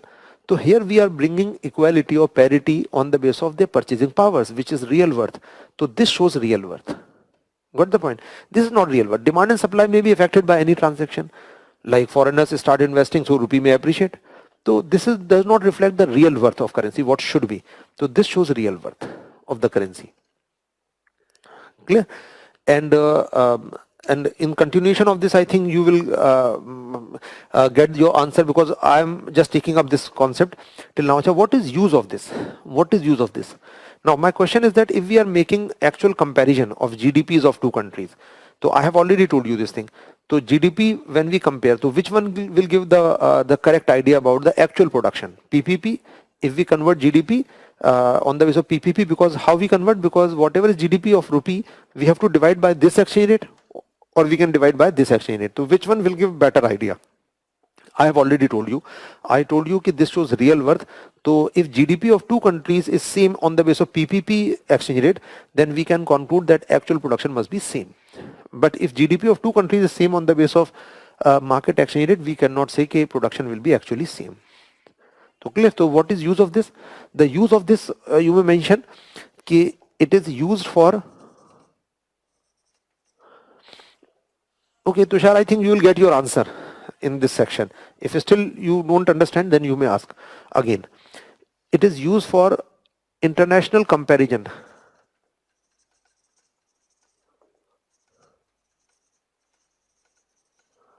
International comparison of GDP, per capita income, etc.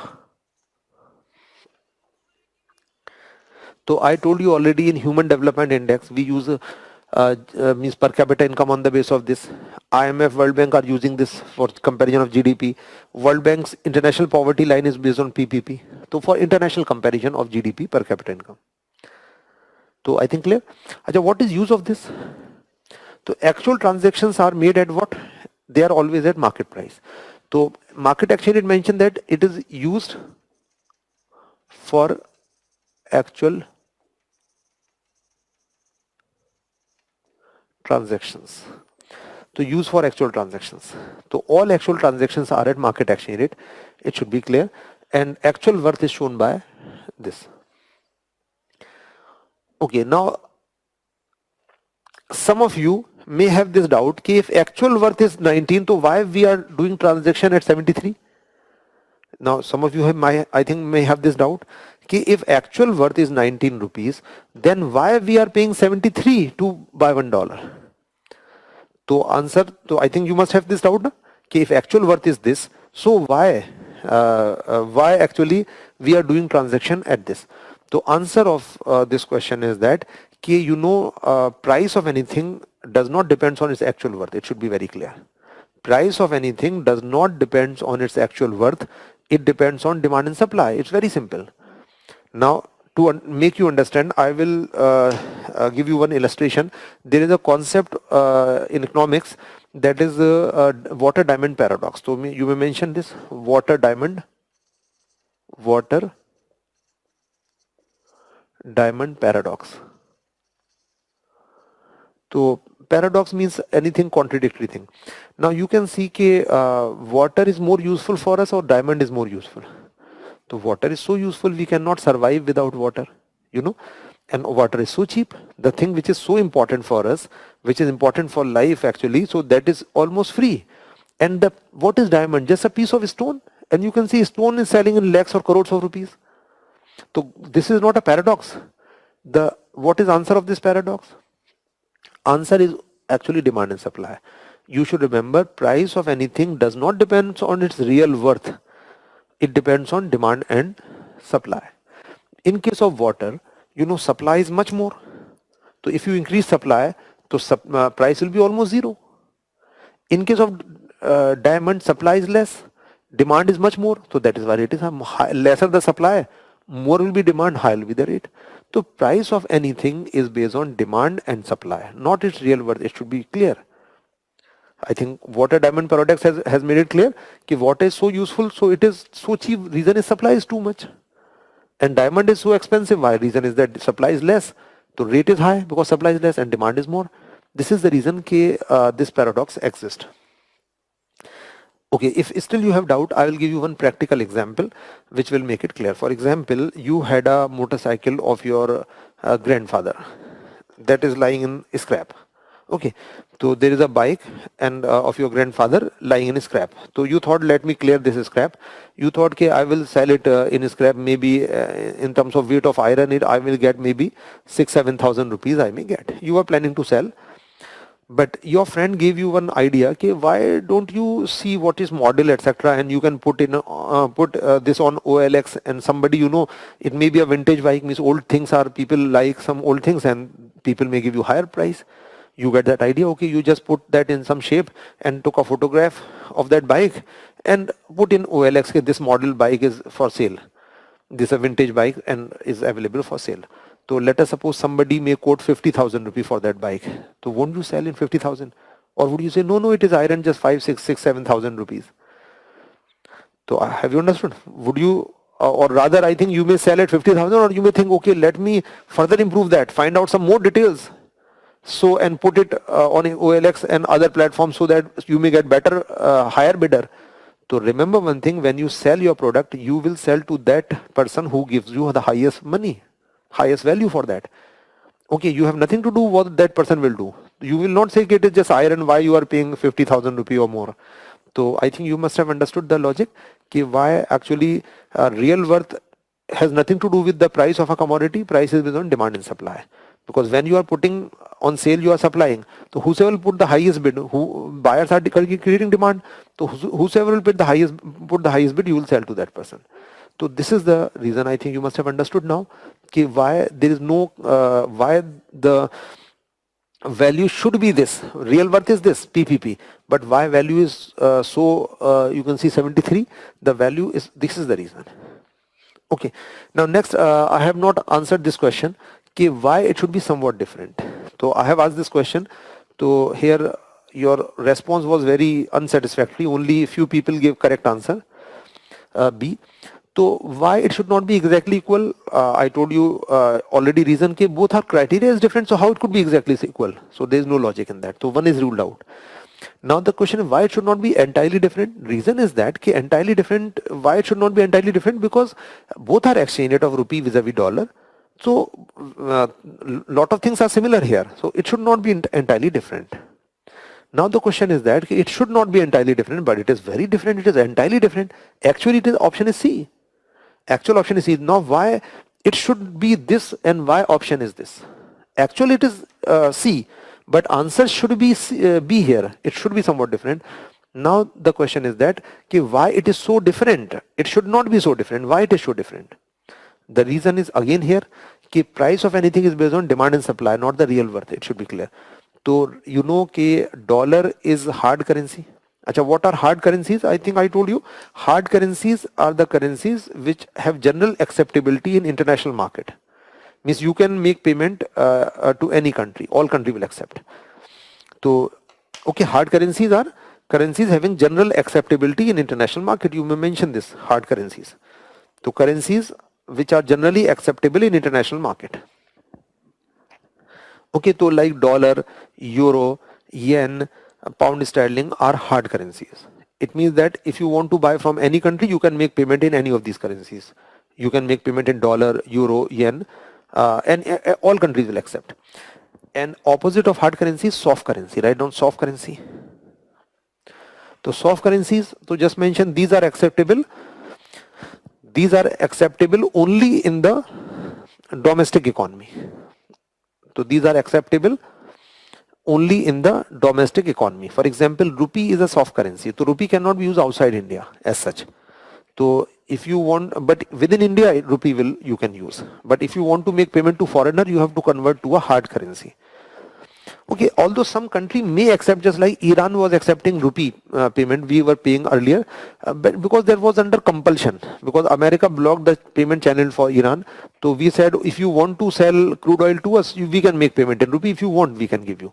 So then under compulsion, Iran accepted, but otherwise generally country will not accept rupee.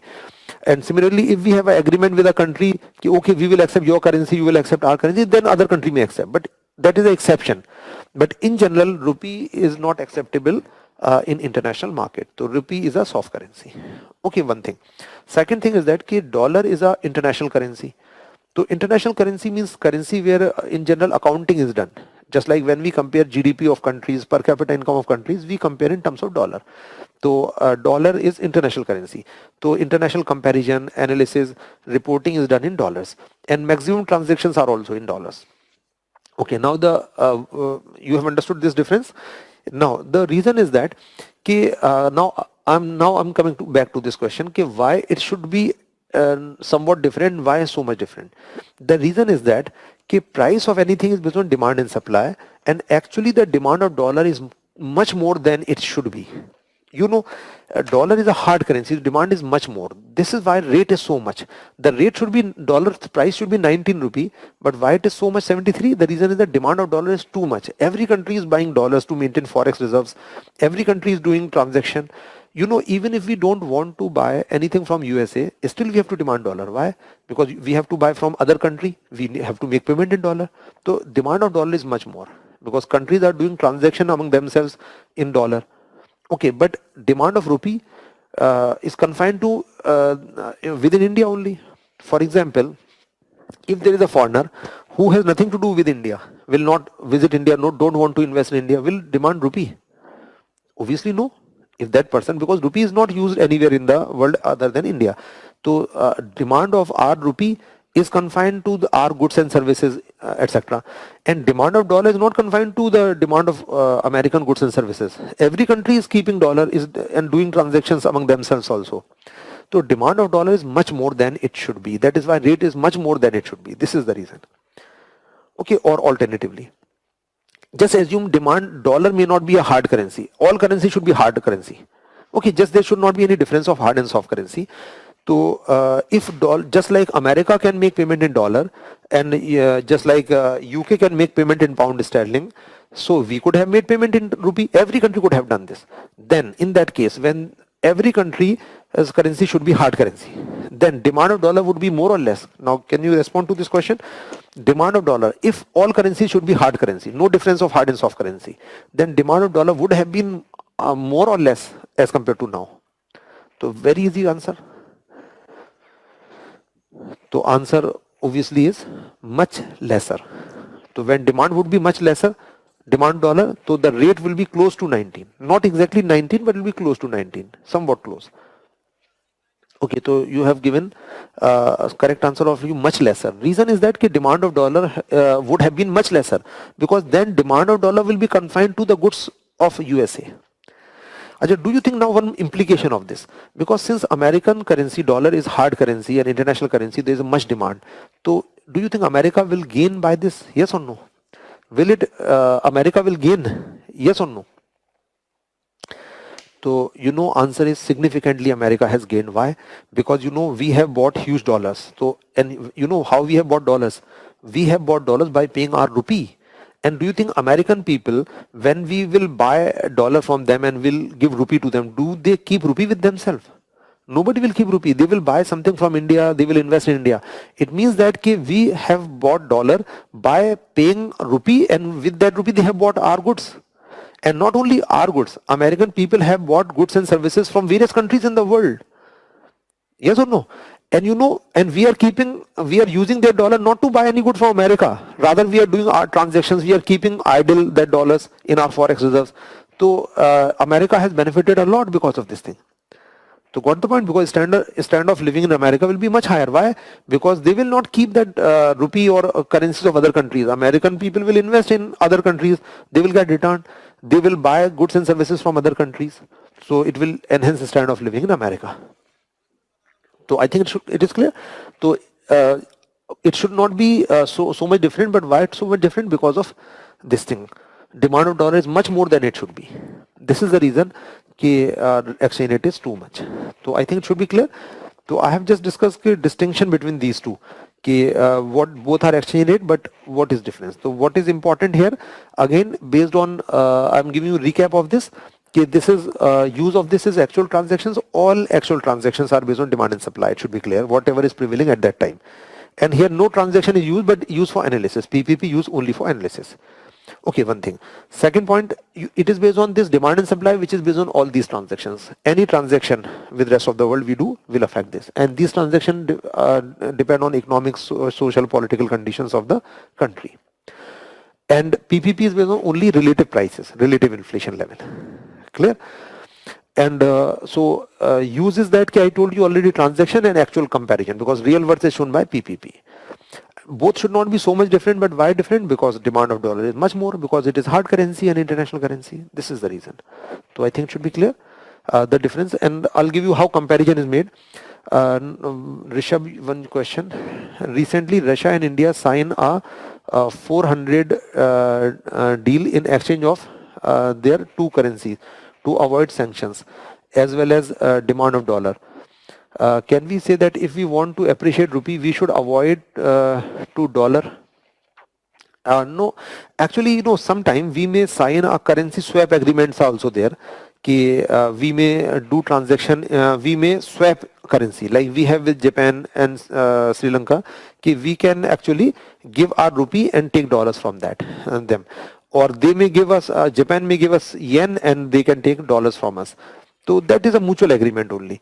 So you mean to say but in your Rishabh, your question is that if we will use other currencies like pound sterling or maybe yen, then they are also hard currencies. Yes, we can do that. We can actually, but overall it will not make any difference.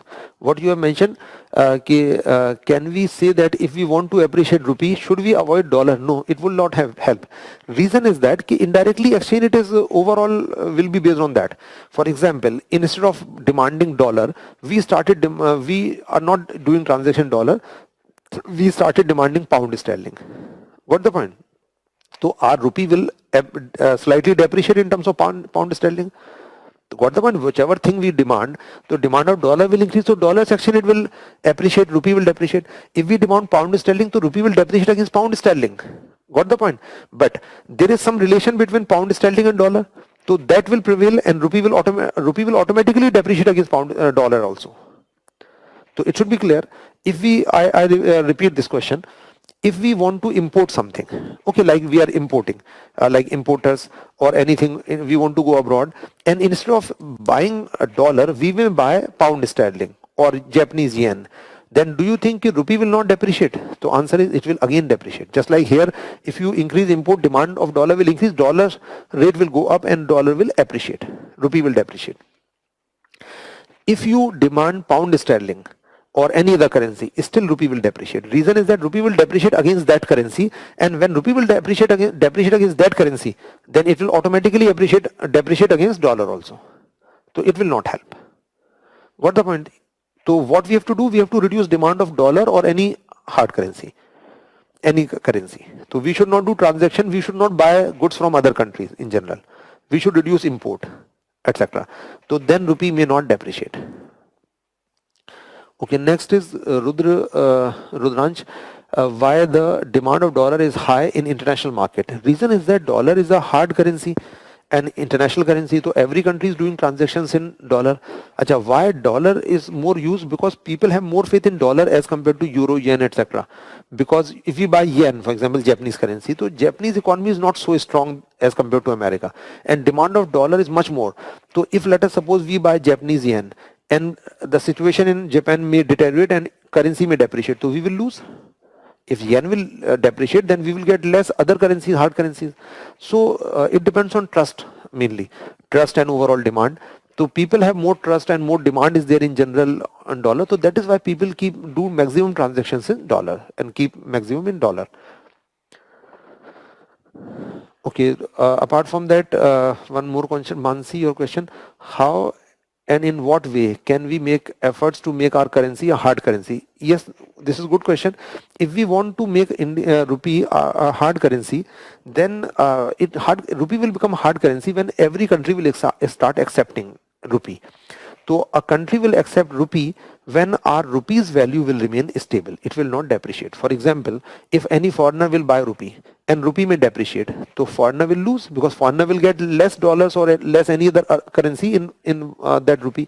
So we have to ensure that rupee should not depreciate, so that foreigner will have some trust in rupee value, then they will hold. Because rupee, 10 years back, in 2010, rupee was about 46, 47. And now it is 73. So you can see rupee has depreciated substantially in the last 10 years. So if foreigner would have bought rupee 10 years back, so foreigner would have gained or lost? So foreigner would have lost significantly, means almost means significant money foreigner would have lost. So do you think foreigner has not accepted rupee? So he did correct or wrong thing? If he might have caught rupee, he must have lost because rupee depreciated. So the first thing is that we have to ensure that rupee should not depreciate, one thing. Second thing is that people will accept, other countries will accept our rupee if they are doing some transactions. If let us suppose every country is doing lot of trading investment with India, so that country will be willing to accept rupee or not? That country will be willing to accept rupee. Why? Because that country may think, because I have to buy a lot of things from India, so I can make payment to India. Even if other country will not accept, I will make directly payment to India. So if we increase our transactions with the rest of the world, so then gradually country will start accepting. So one thing is that कि rupee should not depreciate, and for that purpose our economy should be strong. So I will discuss in next section कि how this appreciation depreciation. That's why I told you it will take some time. So we have to strengthen our economy so that our currency should remain stable. One thing, and second thing is that we should increase the transactions so that when people will be doing more transactions with us, they will be willing to accept our currency also. So other things also, like we can sign some such agreements like currency swap agreement or currency accepting each other's currency. So gradually it will increase acceptance of our rupee and gradually it will become hard currency. Next question is Vikas Singh, your question. Should we not trade in that hard currency which has lower difference in PPP rate and market exchange rate? PPP is hardly matters, it's entirely different. It may not be, you may calculate it or you may not calculate it, hardly matters. So exchange rate is based on demand and supply. And so first of all, it will not have a direct bearing on exchange rate, no direct bearing. So exchange rate is based on these transactions, market exchange rate, one thing. Second thing, it is related to that question, if we start using more pound sterling, then we can check rupee depreciation? So answer is no. Because if we start importing more and more, so rupee will depreciate certainly. So you mean to say that we may not import, may not demand dollar, we may demand Japanese yen, and we started buying yen and making payment in yen. So even then rupee will depreciate against dollar. Why? Because rupee will depreciate against yen and automatically it will depreciate against dollar. So it is not a solution that we may not demand dollar, we may demand any other hard currency. So it hardly matters. Because overall international market, there are exchange ratios are there overall, so that will automatically depreciate. Okay, so I think now we will continue after break, just 5 minutes break, and then I'll give you illustration how international comparison is made, how we compare GDP. Okay, so we'll continue after 5 minutes.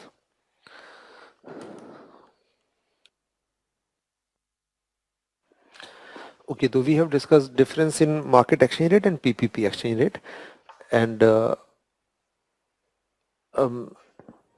so one question, Divyansh Khatri, your question, should we, what we should do that rupee should not depreciate in future? So as I told you, we have to stabilize our economy. Overall, we have to improve macroeconomic situation of our country. Inflation should remain low. The quality of our goods should be more. We should be exporting more. If foreigners will want to buy, let us suppose we are producing best quality of goods in the world. Okay, so everybody would like to buy our goods. If investment climate may be very good, foreigners would be willing to invest in India. So what will happen when the foreigners will buy Indian goods? They will visit India, they will invest in India. So rupee's demand will increase and rupee will appreciate rather. Got the point? So it shows relative competitiveness of an economy. So we have to ensure that competitiveness of our economy should improve. Then rupee gradually will rather appreciate. But if situation will become reverse, like foreigners started withdrawal of money, they don't want to like to buy our goods, so then certainly demand of our rupee will reduce and rupee will depreciate. So overall we have to strengthen overall economic situation of our country, means macroeconomic situation. So we will discuss later, as I told you. Okay, how we make comparison? You know, comparison is that last year what is our GDP? I told you our GDP. If we have to make comparison, our GDP in 2019-20, it was rupees, as per official estimate, it was about 203, but it will be close to 200 lakh crore. Okay, so if we compare this, it is in this much lakh crore. And in last year GDP, this is of India.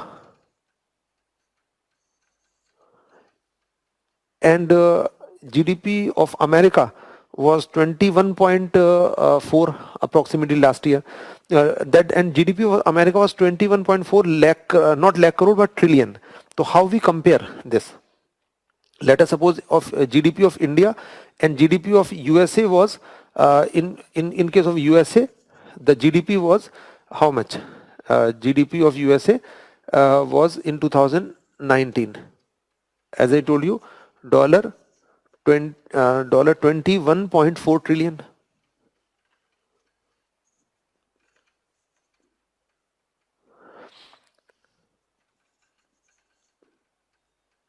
Okay, so if we have to compare GDP of America with that of India, so GDP of America 21.4 trillion last year in 2019. In 20 it is somewhat less. So because there is negative growth in America also, in India also, it is about 10% less. So it will be 20 point something in America now. In India also it will be about 10% less in 2021. Means in this financial year, if we see in 2020, it will be approximately 10% less. Okay, so first of all, if we have to make a comparison of GDP, so America's GDP is in trillion and India's GDP is in lakh crore rupees. So first of all, we will unify these units. So trillion means how much zeros are there in trillion. In America, it is this system is follows 1000, 30, million 60, billion 90, and trillion 12. So 1000, million, billion, trillion.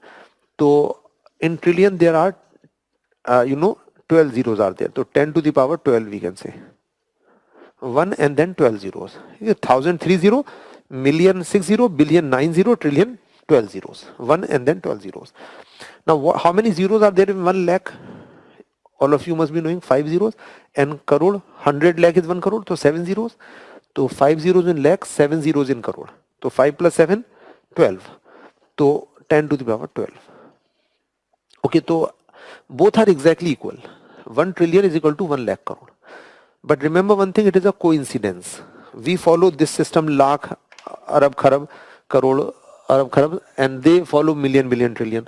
So can I say that India's GDP is rupees 203 trillion? Is it correct or wrong? If I write this thing, India's GDP is 2.3 trillion, is it correct or wrong? So answer is obviously correct, because trillion is exactly equal to lakh crore, or we can say multiply by 10 to the power 12, or just we put 12 zeros in this 203 and then put 12 zeros here. So it is same exactly. So one problem is automatically resolved. Now second thing is that India's GDP is in rupee and America's GDP is in dollars. So how we convert into dollars? So we have to divide it by exchange rate, and we have two exchange rate. One, we have market exchange rate, and other is PPP exchange rate. So market exchange rate 203 we will divide by how much is market exchange rate? If you see in this year, in 1920, in 2019 rather overall, it was about 70. So you have to divide by 70. So how much you will get? If you divide, and this will, when we have divided, it will convert to dollar, and already it is in trillion. So it will be how much? Approximately, you can see 203 divided by 70. So on an average it was 70 last year, so it was 2.9. So dollar 2.9. Even this data was given in economic survey. I will share today. I will share notes with you. So 2.9 trillion dollar in terms of market exchange rate, and we were the last year in 2019 we were the 5th largest economy. Clear? So 5th largest economy in the world. I told you earlier also. I'll show you the data. 2.9 trillion. Now here dollar this 203 we will divide by how much? By about 19 here. So 19, and as per some latest estimate, it is somewhat close to 20. So let us suppose if it is 203, we will divide by, let us suppose right now it is about 20 approximately. So it will be close to how much? It will be close to $10 trillion. Okay, approximately 10 trillion. So PPP exchange rate around 20, means 19 point something or close to 20. So approximately this. I'm giving you approximate data here. Now, so this is data of 2019-20. In America it is 19. Okay, what is situation in 2020? In 2020, after COVID, there is negative growth. So GDP in India, the assessment is that in the year 2020 the growth will be minus 10%. Till now the expectation. So minus 10 means the production will reduce by 10%. So next year it will reduce to how much? With red pen in 2020 it will be about 10% less. So about 180. Got the point? 180. And this year, this is data of 19, and now 2020 data will be, it will reduce to about 2.6. So now the IMF estimate is about GDP will be 2.6 trillion in this year, in 2020. Okay, this is data of 2020. In 2020, our GDP is expected to reduce to 2.6 trillion. Why? Because last year this is data of 2019. Okay, this is data of 2019, and in 2020 our economy will reduce to 2.6, and as per projection of IMF we will be sixth largest economy now. Last year it was fifth largest economy. This year projection, now final data has not yet come for 2020. Okay, so projection is that we will be the sixth largest economy. Okay, Acha, why? Because UK has taken over India in this year. Reason is that in this year actually because growth was lesser relatively in India, and even rupee slightly depreciated in this 2000. So overall we will become, this is only a projection, it is not final data till now of 2020. Okay, so this data, it was mentioned in economic survey, we take over, I told you, two countries, France and UK, we take over in 2019. But in 2020 we may be the sixth largest economy in the world. Similarly, this will also reduce. This will also reduce to somewhat less. The projection is that this may reduce to maybe projection is 8.7 trillion. So projection of IMF is that in 2020 it will be reduced to 8.7 trillion. Because actual production reduced in this year because of the lockdown and COVID issue. Okay, so just broad idea you should have how we make comparison. So I will share the data how comparison is made. Okay, so this is USA's GDP 21.4 trillion last year, and means in 2019, and India 203. So how we convert? Divide by market exchange rate, and here divide by PPP exchange rate. So you will get these numbers. And this year in 2020 it is expected to reduce somewhat, because final data is not there. I will whatever data is available I will share in the notes today. Okay, you can check that data. Okay, for 2020 data till now final is not there, so I will share final data later. But you need not require to remember exact data, only broad idea is sufficient. You can see, and we are actually, as per this, we are third largest economy in the world. We are, as per PPP, we are third largest economy in the world. So in both last year, this year also, because difference in means is too high. So we will not become second or not become fourth. So we will remain third for long, some time long. Because as per PPP, which is the largest economy of the world, as per PPP, China is the largest economy of the world. Second largest economy is USA, and third is India. Fourth is Japan. Okay, as per this PPP, number 1 China, number 2 USA, number 3 India, and number 4 Japan. Why we will not become fourth? Because India's per capita is close to 9, around of 9, and Japan is about 5. So it is much more. So we cannot be fourth. Got the point? We cannot be second also in near future. Why we cannot be second? Because US GDP will be close to about 20 and India's GDP is about 9. So it is almost double. So difference in second and third, fourth is quite large. So without any doubt, India will remain third largest economy in the world in terms of PPP. Although our GDP is expected to reduce as per IMF data, latest the projection which was made by IMF in October.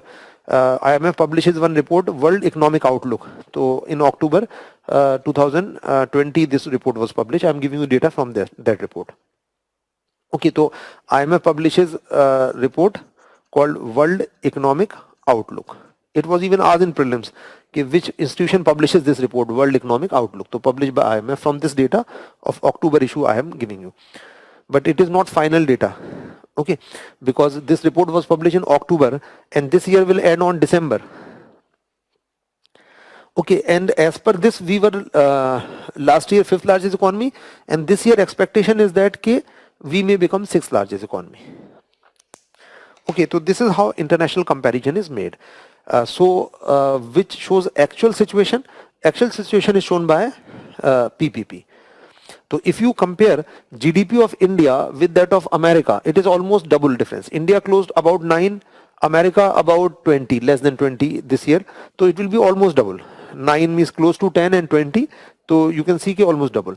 And if you compare here, our GDP is 2.9 if you see this data, and here 21. So it is how much times difference? Around 3 you can say, and 21. 3 and 21 means around 7 times more. So actual production in America is 7 times more, just reflected by the difference of this and this, or 2 times more. So you should remember actual difference in India and America is twice, not 7 times more. If you see the difference between GDP of America and USA, it is twice in terms of PPP, and if you see the difference here, it is about 7 times in market exchange rate. So actual production in America is double than India, not 7 times more. So this shows a real situation. For actual comparison, PPP is used. But even this is also used because actual transactions takes place at market exchange rate. And exchange rate, market exchange rate also shows some performance of economy, so that is why even it is used. But actual situation, actual size is shown by PPP. So this is how international comparison is made. So I have told you the difference, how comparison is made between PPP and market exchange rate. Okay, Rishabh, you have asked this question. What is currency manipulation and how it affects demand of dollar? So currency manipulation means कि like a country may influence exchange rate of its currency, so that may be called currency manipulation. For example, China devalue its currency. So devaluation give when currency depreciates or devalues, export increases by that, because domestic goods become cheaper, because foreigner will get more rupees per dollar. So what will happen? Our goods will become cheaper, so our export will increase. So to promote exports, a country may devalue, just like China did earlier. So that is called like China manipulated the currency. Or if RBI may start intervening in market, RBI start appreciating rupee or depreciating rupee, so other country may say RBI is manipulating rupee. Manipulating means that RBI is influencing the rate. RBI is not leaving to market. It is not showing fair value. RBI has influence or manipulated. So manipulation simply means here that intervention by government. If government may intervene and may influence the rate, that is kind of manipulation from the other country's perspective. So that is why I told you that this exchange rate system, it will take time. Lot of issues are there. Why China did that, what are currency wars, how it lead to tariff wars. So it will take time. So in external sector I will discuss. Okay, so this is about market exchange rate and PPP. I gave you one illustration how exactly demand and supply actually works. Now in this chapter I will discuss another topic, that is some more terms actually. Like one concept is elasticity of demand. So now elasticity of demand, full name is price elasticity of demand.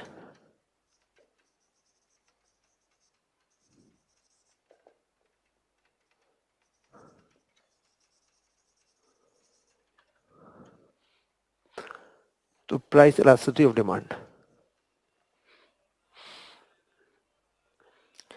So what is this price elasticity of demand? So simply elasticity means how flexible anything is there. So when we say anything is flexible, we say it is elastic. So what is this? Can you guess price elasticity of demand? So very simple. It shows how much demand is elastic or flexible, or it is responsive to change in what? To change in price. So to what extent demand is responsive to change in price? If price will change, demand will change more or not? So very simple. If you think, if let us suppose price will change somewhat and demand may change much more, so demand is responsive to change in price. So then what we say, it is elastic. And if demand is not responding to change in price, we say it is not elastic or inelastic. So just write down the definition. It refers to responsiveness of quantity demanded of a commodity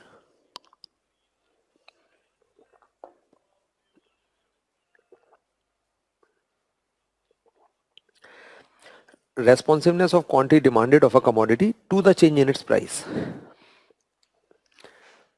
To the change in its price. So you may write down formula. Formula is very simple. So E is percentage change in quantity demanded divided by percentage change in what? You can guess. So percentage change in quantity demanded divided by percentage change in obviously price. Okay, or in other words, we can say it is a ratio of percentage change in quantity demanded to percentage change in price. So very simple. Because if price will change by 10%, now on the basis of common sense, give me one answer. So if a price reduces by 10% and demand increase by 30%, okay, 10% price may change and demand increase by 30%.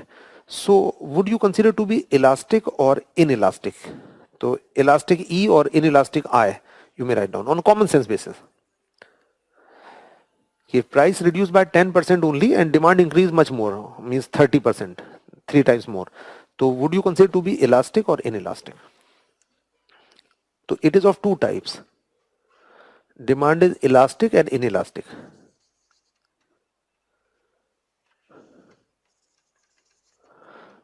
So elastic demand and inelastic demand. So you have given answer.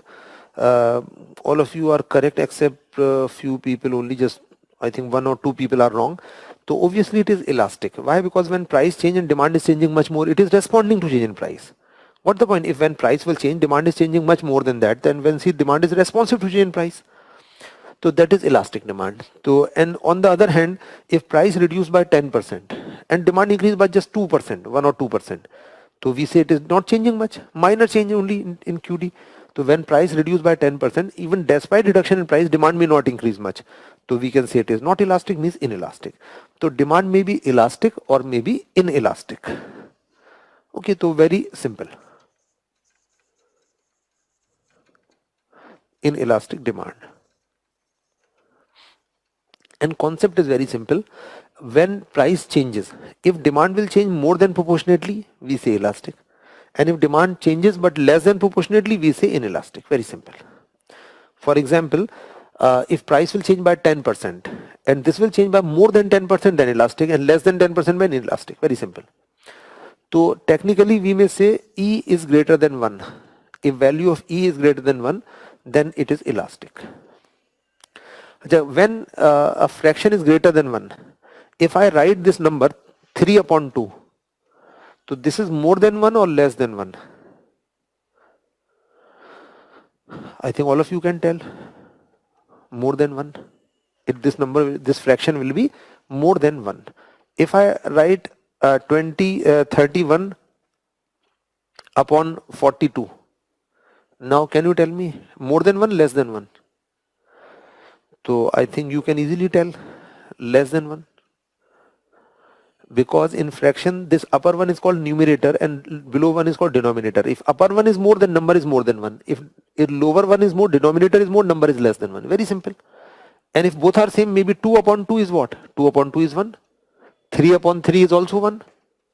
Got the point? If both are same, number is 1. If upper one is more, number is greater than 1. Here, upper one is more, that is why it is more than 1. If lower one is more, then less than 1. I think all of you must have idea about this. It is, I think, 3rd, 4th class mathematics. So if it is more than 1, can I say this must be more than this? Upper one should be more than this from this logic? So certainly yes. Percentage change in QD is greater than percentage change in P. I think simple, same thing which I have explained here. I think all of you must be knowing. Okay, so elastic demand means when price changes and QD will change more than that. Very simple. So we will also make a curve here. Quantity demanded here, price here. So what do you think? Curve should be flat or steep? Curve should be this flat like this or should be steep? Because QD will change more. So answer is obviously flat. Because if curve will be steep, then QD cannot change. No? So we should give space to change in QD. So curve is flat. Make a very flat curve. Keep in mind that don't make 45-degree line. It will be a 45-degree line. You should be like, it should be like this. But not 100% flat like horizontal. It should be somewhat like this. To make a flat curve. Okay, flat means it should not be 45-degree line. It should not be like this. It should be like this. Okay, so and take one point from here. Upper segment. P and Q. So here we write O, P and Q, let us suppose. And then reduce price.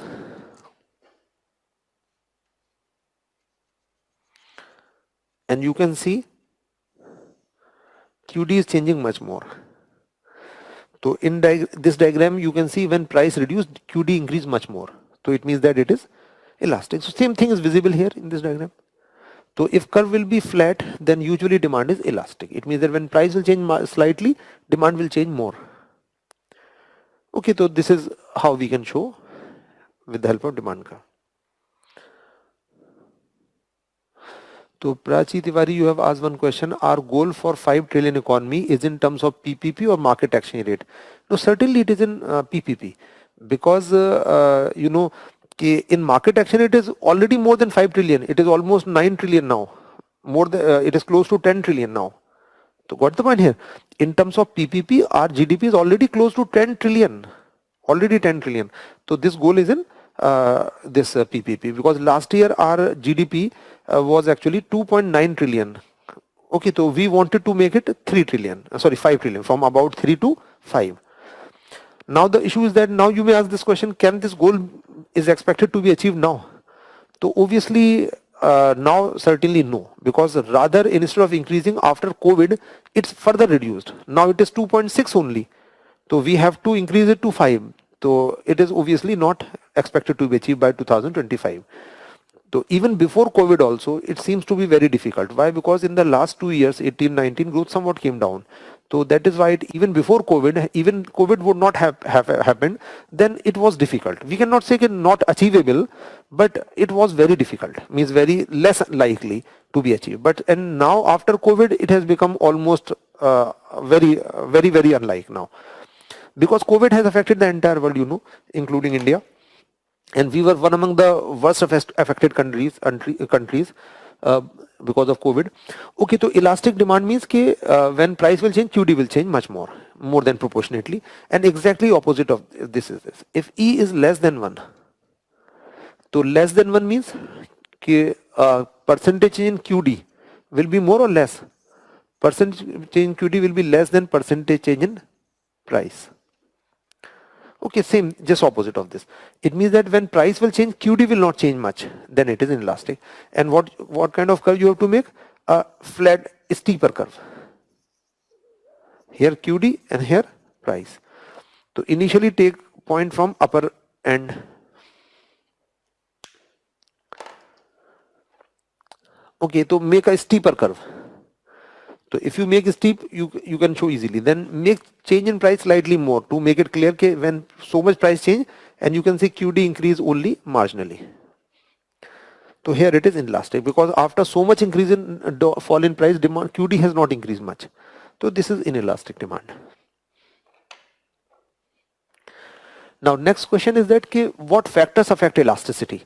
So which items demand is elastic, which is inelastic? Now, so mention determinants of E. It depends on the nature of commodity, like maybe necessity or luxury. Now one question from you people, demand of necessities is elastic or inelastic? Necessities. So one point is that whether it is necessity or luxury. So give me answer. Demand of necessities is E for elastic, I for inelastic.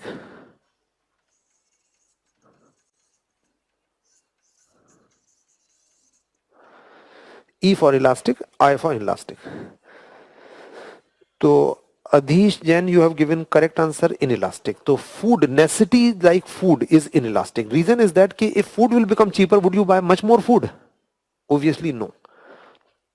So yes, Sneha also, you have given correct answer. Prachi also correct. Palak also correct. All of you are correct here. Yes. So good. So you have given correct answer. In case of necessities, it is inelastic. Because if food will become cheaper, would you buy much more food? No. So demand will be like this, inelastic, in case of food items, because you have to buy, and even if it is expensive, you have to buy still food. Okay. And what about luxuries? The demand of luxuries is obviously elastic, because in luxuries we have choice. If things will be cheaper, we can buy more. Most of the people start buying. If they are expensive, people may forego them. For example, like AC. So if price of AC may be high, then normally people will not buy much AC. But if price will come down, so most of the people will switch over from cooler to AC. So in luxuries it is elastic. But in necessities, inelastic. Why? Because you have to buy food. For example, if the price of food will go up, so certainly people have to buy same food whatever you are having. Or if food is available at less price, you will not buy double or triple food. You will not have lunch or dinner twice if it is cheaper. So I think very simple. Yes. Second is it depends on substitutes also, availability of substitutes. So if substitutes are available, then demand should be elastic or inelastic. If substitutes are available, substitutes are, lot of substitutes are there. So the demand of that product will change more with change in price or less. Now please give me answer, I or E. If lot of substitutes are available, then demand will be elastic or inelastic. And other option is no substitute.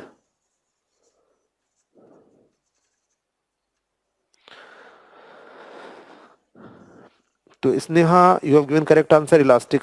Amit also correct. Radhika correct. Okay, all of you are correct here. Again, okay, but Samar Palak, you are wrong. Inelastic, so it is elastic. If substitutes are available, then it is elastic in the sense that you have choice. So if price will increase, so people will not buy much. People will switch over to others. So demand will change much. Got the point? If the demand substitutes are available and you want to buy anything, and if the price of that product you want to buy is might have increased, so what will happen? You have almost close substitutes are there, so you will switch over to others. So demand will reduce much when price will slightly increase. So this is elastic because people will have choice. And in case of no substitute, then you have option to buy that product or not to buy. Simple, because no option. So people have to buy. So in general, demand will not change in elastic. Okay, in general, what is important here, these points are not very directly, you cannot expect a direct question on this. It's just one point you should remember. Ki only one thing determinant is that ki choice. More choice, more elastic. Very simple. If consumers will have choice, demand will be more elastic. Consumer may not have choice, then they have to buy. So you should remember this only. Broad idea is sufficient. What about the items which are which you are habitual, people are habitual to that item, then demand should be elastic or inelastic. If a person is habitual to an item, then demand of that item should be elastic or inelastic. Give me answer, E or I. If a person is habitual and have very strong preference for that item, then demand should be elastic, inelastic. So Adhish Jain, yes, you are correct. Tushar, you are also correct. Inelastic, because you have to buy then, because you have a strong preference, so you will not shift to other. What about demand of very poor people? Very poor people, answer is inelastic. Why? Very poor people buy mainly necessities, food, so that is by and large inelastic. Okay, so these the demand, I think you have broad idea about this. Elastic, inelastic, which items demand is elastic, which items demand is inelastic, depends on mainly choice. More choice, more elastic. In very simple word, you should remember this. Now, so practically two are important, elastic demand and inelastic demand, but theoretically three more possibilities are there. If it is more than one or less than one, so it may be equal to one. So write down three more possibilities, but not important for practical perspective. Third option is, E may be equal to 1. When if E is equal to 1, it is called what? It is called unitary elastic.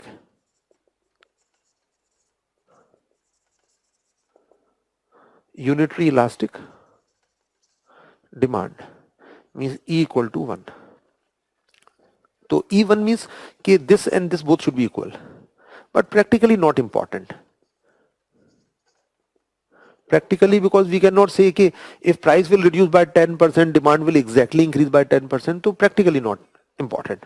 So, but just you should remember name, unitary elastic demand. Okay, one possibility. Other possibility is there कि E may be very large, like it is greater than 1. So it may be very large. It may be thousands of crore, very high value. We will call it tending to infinity, very large. So can you give me name for that? Just like it is called elastic demand, it is inelastic demand, it is unitary elastic. So if value of E is infinite, very large, so what should we name? So give me name of that. So if E is actually infinity or tending to infinity, means this is a sign of infinity. So can you give me name, suggest me name for this? What name should I give here? So if value of more than 1 is elastic, less than 1 is inelastic, and if it is very, very large, more than 1 and very, very large, then what should be named? Infinity or infinite, to it tending to infinity. Can you suggest name? Ayush, you have mentioned infinite demand. No, not infinite demand. Abhishek also you have given infinite demand, not infinite demand. Uh, so it will be elastic or more elastic or less elastic. So it will be, yes, Sneha has given correct answer, perfect elastic. Yes, perfect elastic is the most appropriate answer. Means it is very highly elastic and so high that it is perfectly elastic. So perfectly elastic demand. Perfectly elastic. To perfectly elastic demand. Radhika, you have given answer relatively elastic. So Sneha, you have written perfect elastic. So actually it is not perfect, perfectly elastic. Okay, so Radhika, your answer is correct. Okay, now if it may be maybe 0, here it is less than 1, so maybe 0. So can anybody give me name of this? What should be name of this? I think you can write on your own now. All of you can write. If E is greater than 0, acha, it will be 0 means what? So if 0 upon anything 0, if P will change, QD will not change at all. So it will be 0. Okay, so it means that it is not QD is not responsive to price at all. Price may increase or decrease, QD will not change. So percentage in QD will be 0. 0 upon anything is 0. So name, can you suggest name? I think this is very, very easy. So name is perfectly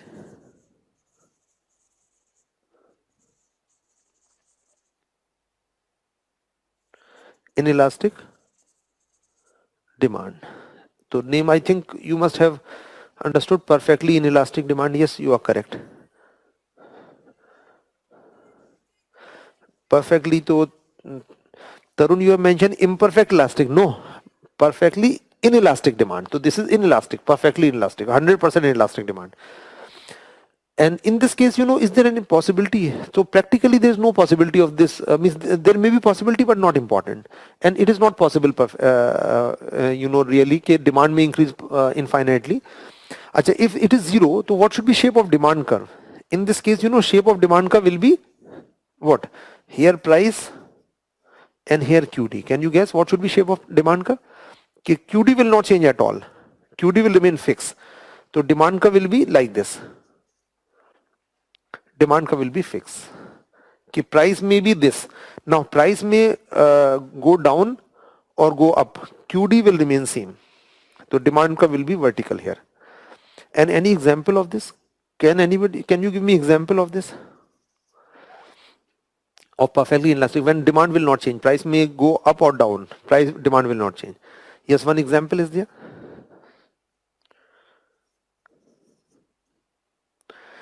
So example is salt. So in case of salt, if the price of salt will come down, would you buy more salt? No, obviously if price will go up, still you will buy same salt. So example may be salt. Okay, but there is no such example of perfectly elastic demand. No example of this. So this is example may be salt. Yes, some of you have given answer. Tushar, Abhishek Kumar has given the answer salt. Yes, but remember one thing. I told you perfection is not possible in real world. So even if we go by 100% perfection, then salt is also not the example. There cannot be any example. Salt is close to this, but not 100% perfect. Reason is that, yes, it is true. If price of salt will come down, you will not buy more. But if salt price will go up, then certainly you will, beyond a point of time, you have to reduce consumption of salt also. If salt may be available in 10 crore rupee, 100 crore rupee per kg, then certainly people will reduce consumption of salt. So perfection, 100% perfection is not possible in real world. So practically these are not so important. Practically what is important? Elastic and inelastic. Now I will, this is some basic concepts. We have discussed elasticity. Now I will give you some practical applications of this elasticity. I will give you application from agriculture sector. So elastic, so in case of agricultural products, what should be demand? Elastic and inelastic? What do you think? So just mention E or I. For agricultural products, demand should be elastic or inelastic. So very easy question. Now I will discuss few issues. First point is that prices of agricultural commodities, you know, are very stable, unstable, are very unstable, are volatile rather. So first issue is that prices of agricultural commodities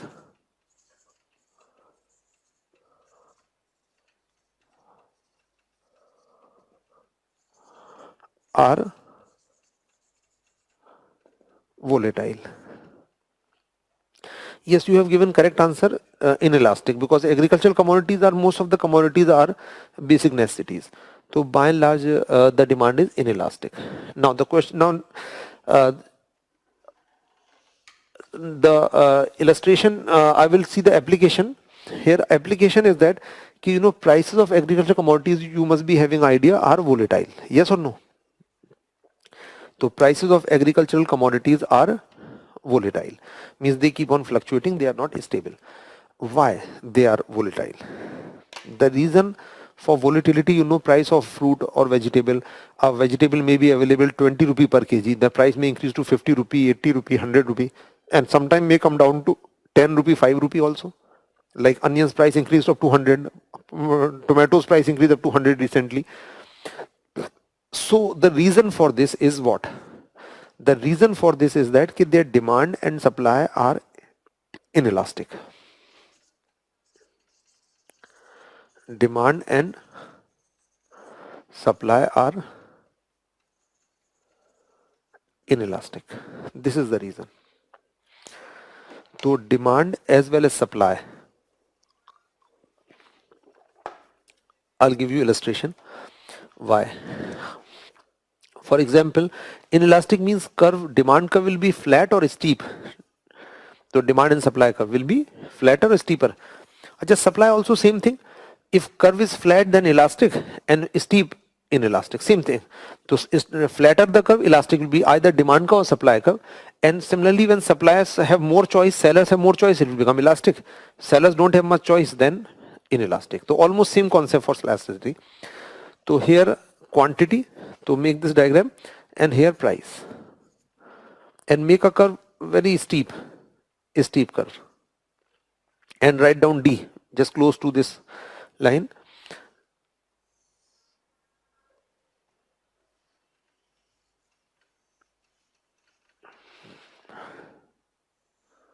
Make a very steep curve. This is demand, this is supply, this is price. Okay, so have you drawn this curve? Make a steep curve, demand curve and supply curve. Then you know, in agriculture sector, demand remain by and large constant. Demand don't fluctuate. People buy food on regular basis, but supply is available after harvest, usually once or twice in a year. Let us suppose if there will be good crop, supply harvest is very good, supply increase, so supply curve will shift rightward. So when supply curve will shift rightward, what will happen? Price will fall more or less. You can see equilibrium will be shifted to this point. Equilibrium will be here now. This is even, and price will be very low. So if the usual price used to be 10 rupee, may come down to 1 rupee, 2 rupee. So got the point here? When supply will increase, so when supply will increase, price will come down significantly. The reason is that this demand is very inelastic, because people cannot buy much food. So if let us suppose production of potato will increase, people will not eat, just keep on buying much potato, somewhat increase, but will not increase by double or triple. So this is the reason. Just assume the in this curve, just try to think of this supply curve. So demand curve might be flatter. Then with increase in supply, the price would have changed more or less. Okay, just visualize this and give me answer. M for more, L for less. If demand curve may be, instead of this, just demand curve would be flatter, elastic. So with increase in production, increase in supply, the price would have changed more or less. So give me answer, more or less, M or L. If price would, the curve would have been flatter, the demand curve would have been flatter like this. So change in price would be would have been more or less. So very simple answer. So Adish Jain, you have given yes correct answer, lesser. Okay, all of you, I think is very simple, and it would have been lesser. Or rather, I will make that curve here. If the demand curve might be like this, if the demand curve might be like this, or you may make it like this, demand curve might be like this, D1, let us suppose. So you can see that when supply has increased, price would have reduced this much only. So if demand curve might be flatter, means elastic, then price would not affected much by this increase in supply. But if since demand is steep, so steeper the demand curve, more will be the impact on price. So in case of agricultural commodities, demand curve is like D or D1. In case of agricultural commodities, demand is like this. In case of other commodities, demand is elastic. So in case of other commodities, demand is like this. So that is why if in other commodities price will not fluctuate much. So why price will fluctuate more in agricultural commodities? Because demand is very inelastic. So I think you must have understood this. So all of you have given correct answer here. So I think you have understood. If the demand curve would have been like this, so why prices are volatile in agriculture? Why not in other? Because in other commodities demand is very elastic, relatively elastic. So that is why it will not make much difference. In case of agriculture commodities, demand is inelastic. So that is why price will fluctuate more. And opposite will happen. When supply will reduce, price will shoot up here again. Got the point? When supply will reduce, price will shoot up because demand is very steep. And otherwise, if supply might reduce, then if demand curve might be this, so price will not have shoot up much. So got the point here? So one reason is that demand is inelastic. Okay, and this curve is showing that the difference. One thing. Second thing is that supply is also inelastic. Supply is inelastic because do you think farmers have much choice to sell or not to sell after harvest? So what do you think? So farmers in India have much choice or not much choice? Have more choice or less soil to sell immediately after harvest? So I think very easy question. So farmers don't have much choice because they don't have storage space. They have to sell whatever they have produced. Something or a lot of commodities are perishable, so they have to sell immediately. So if you know production, now give me one answer. So you know this question I think is very easy. I have already told you answer. Our farmers don't have much choice to sell or not to sell. After harvest, they have to sell immediately because they don't have much choice. So that is why supply is inelastic. Got the point? Why supply is inelastic? Because farmers don't have much choice to sell or not to sell. Even if price is low, they have to sell. Why? Because they cannot store. This is the problem. And some farmers are indebted. They have price may go up or not in future, but interest is going up. So they think it is better to sell and pay back the debt. So various reasons are that, like indebtedness of farmers and this lack of storage space. That is the reason farmers have to sell. So whatever is produced, they have to supply, they have to sell.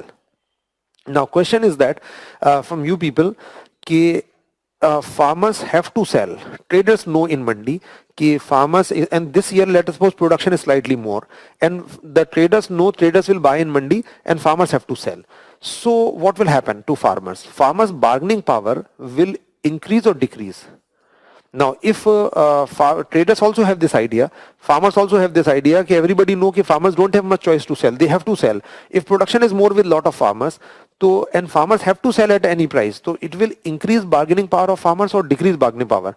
So I for increase, D for decrease for bargaining power of farmers, because supply is inelastic of farmers.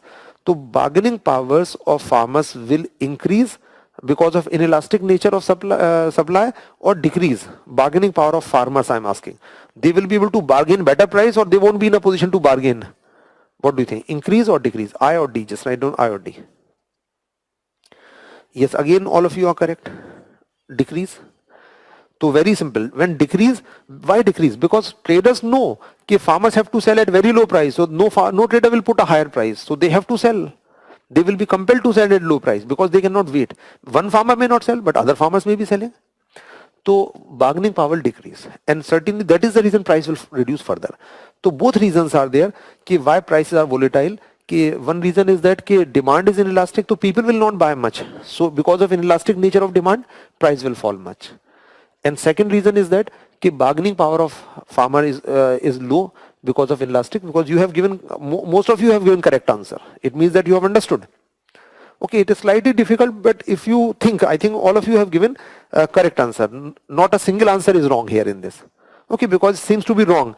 So some students say, sir, it was too strong, difficult. So, but you have given correct answer in this. So this is the reason price is more volatile, because bargaining power of farmers will be less, will decrease, and the traders will offer them very low price, because farmers have no bargaining power. They have to sell. They cannot store. That will be otherwise wasted. This is the reason कि prices are volatile.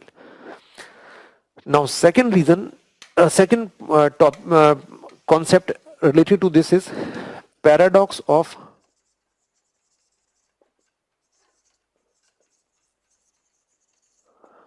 poverty of farmers.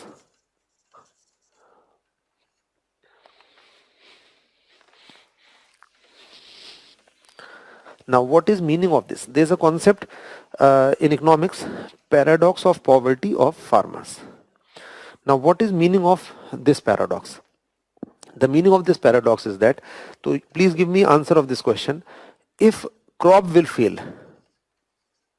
if production of farmers will reduce, means crop will fail, like crop failure. Crop failure. So farmer will lose or gain.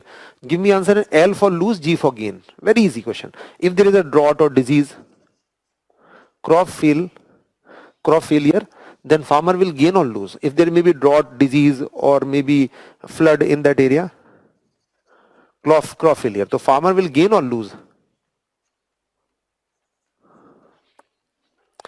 Please give me answer. Very simple.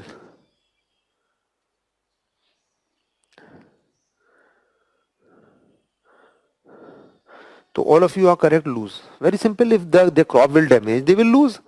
Very simple. Okay, so farmers will lose. Now, second question. If opposite happens, if there is bumper crop, there is production will increase much in the entire area, and bumper crop, farmer will gain or lose. Now give me answer of the second question. If there is bumper crop, so if there is bumper crop, farmer will gain or lose. If production will increase, production increase means bumper crop.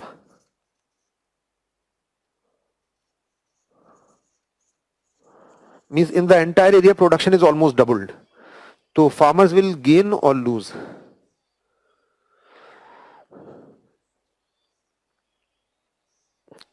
If there is bumper crop, I think answers are mixed. So answers are mixed. I think you are not attached with agriculture. You don't have idea about our villages.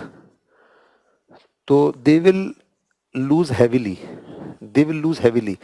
Whenever there is bumper crop, farmers lose heavily. So loss will be much more in this second case as compared to first one. Actually, second case farmers will lose heavily. Why they will lose here? Because price will fall drastically. Got the point? Because price will fall substantially. Got the point? Price like this, you can see this, from 10 rupee to 2 rupee maybe. So overall revenue of farmer will reduce and they will lose. Now the question is that, does it actually happens? Does it actually happens? The answer is yes. It is common, especially in perishable crops, potato, tomato, etc., vegetables. This is very, very common, especially in perishable crops. Usually it don't happen in wheat, rice, usually don't happen, but in perishable crops it's very, very common. And sometimes, price reduces to so low level that not even cost of harvesting is recovered. So farmers have to live in the field. Why? Because whatever cost they incurred in seeds, fertilizer, they leave it. And next in the next season they cultivate the field, and that plant residue serve as a manure. This even happens, it actually happens, and very common. I think if you have any idea about agriculture sector, you can ask any farmer, they will tell you that this happens whenever there is bumper crop. So then farmers lose. Got the point? Heavily. Now what is paradox here? Paradox means some contradiction. So paradox is that, and what about the situation of farmers in India?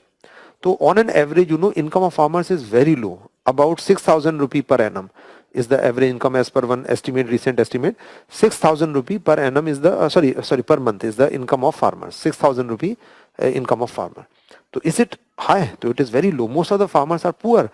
I told you already that poverty is maximum in farmers actually, and it is a paradox. Even again, another paradox is that our annadata are, they don't have, actually they are hungry. So farmers are poor, one thing. If production if average production, average condition, they are already poor. Most of the farmers are on, they are less well off or poor, we can say. If production will reduce, they will become more poor. If production will increase, they will become more poor, much more poor. It means that farmers are bound to be poor. Already they are poor. If production will reduce, they will be more poorer. If production will increase, they will become much more poorer. So they are bound to be poor. That is why it is a paradox. So what the point here? What is paradox? Farmers are bound to be poor. This is a paradox of poverty of farmers. When production reduces, they lose. When production increases, they again lose. And already they are poor. So this is the problem. This is called paradox of poverty of farmers. I think it is clear. But here it should be, one point is clear. I have used the word bumper crop. I have used the word bumper crop here. So this is related with this paradox. Now apart from this, separately, I want to ask one question. If production of a farmer will increase, then this farmer will gain or lose? Give me answer in G or L. If production of a farmer means one farmer will increase, then that farmer will gain or lose? So obviously answer is very easy. Now you can give answer. If production of only one farmer will increase, then farmer will, now Sneha has given correct answer, will gain. Why? Production of a farmer will increase, then mandi in price in market, that is mandi, will not fall, because price will not fall in mandi. The reason is mentioned this, because price will not fall in mandi.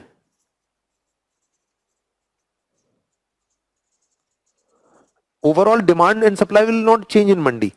So, but when bumper crop, supply will increase and price will come down in mandi. Like in perfect competition, I told you the price is fixed in mandi on the basis of overall demand and supply. So overall supply will remain same. So price will not fall, and then this farmer will gain, and there will be significant gain here, because price will not fall, production will increase. So I think it is simple. You have understood this? Now there are further more analysis. It will take some more time. So I will further analyze this, the justification for MSP, and why it is justified MSP, because volatility is there. Farmers are vulnerable to this change. That is why MSP is needed. So I will continue in next lecture, because it will take 10 more minutes at least. So few more analysis I have to do related to agriculture sector with the help of this elasticity. Okay, that is all, but two doubts are there, so let me take your doubts. One is Meenakshi Yadav, your doubt, why agriculture products are inelastic? They are a food item, because most of the items are necessities, most of the items. So by and large the demand is inelastic. This is the reason. When prices makes an impact on demand, no, price don't make much impact on demand. So even if food items are expensive, you will not reduce demand much in case of food items. So this is the reason they are inelastic, I told you. Demand is and supply both are inelastic, because people don't have choice. They have to buy food at any price. And similarly, farmers don't have choice to sell or not to sell. They have to sell whatever price is prevailing after harvest. Okay, next question is Muhammad Abdul. Demand for habitual goods is inelastic. Yes, if you are habitual means you have to buy that. You will, whether it is expensive or things, because you don't have much choice then. Because you are themselves from your means from your, actually as per your habit, you are you have to buy that. So if in case the price of cigarette is decreased, then demand for them is increased. So can we say that then the demand is elastic? No. If a person is very much addicted to a particular brand, has a very important very much liking for a particular brand, that person will not change. Even if price will increase, that person will still buy that brand. So if stronger is your preference for any item, demand will be inelastic. So this is very simple. Okay, so we will continue now. Tomorrow we will continue. In the next lecture we will continue.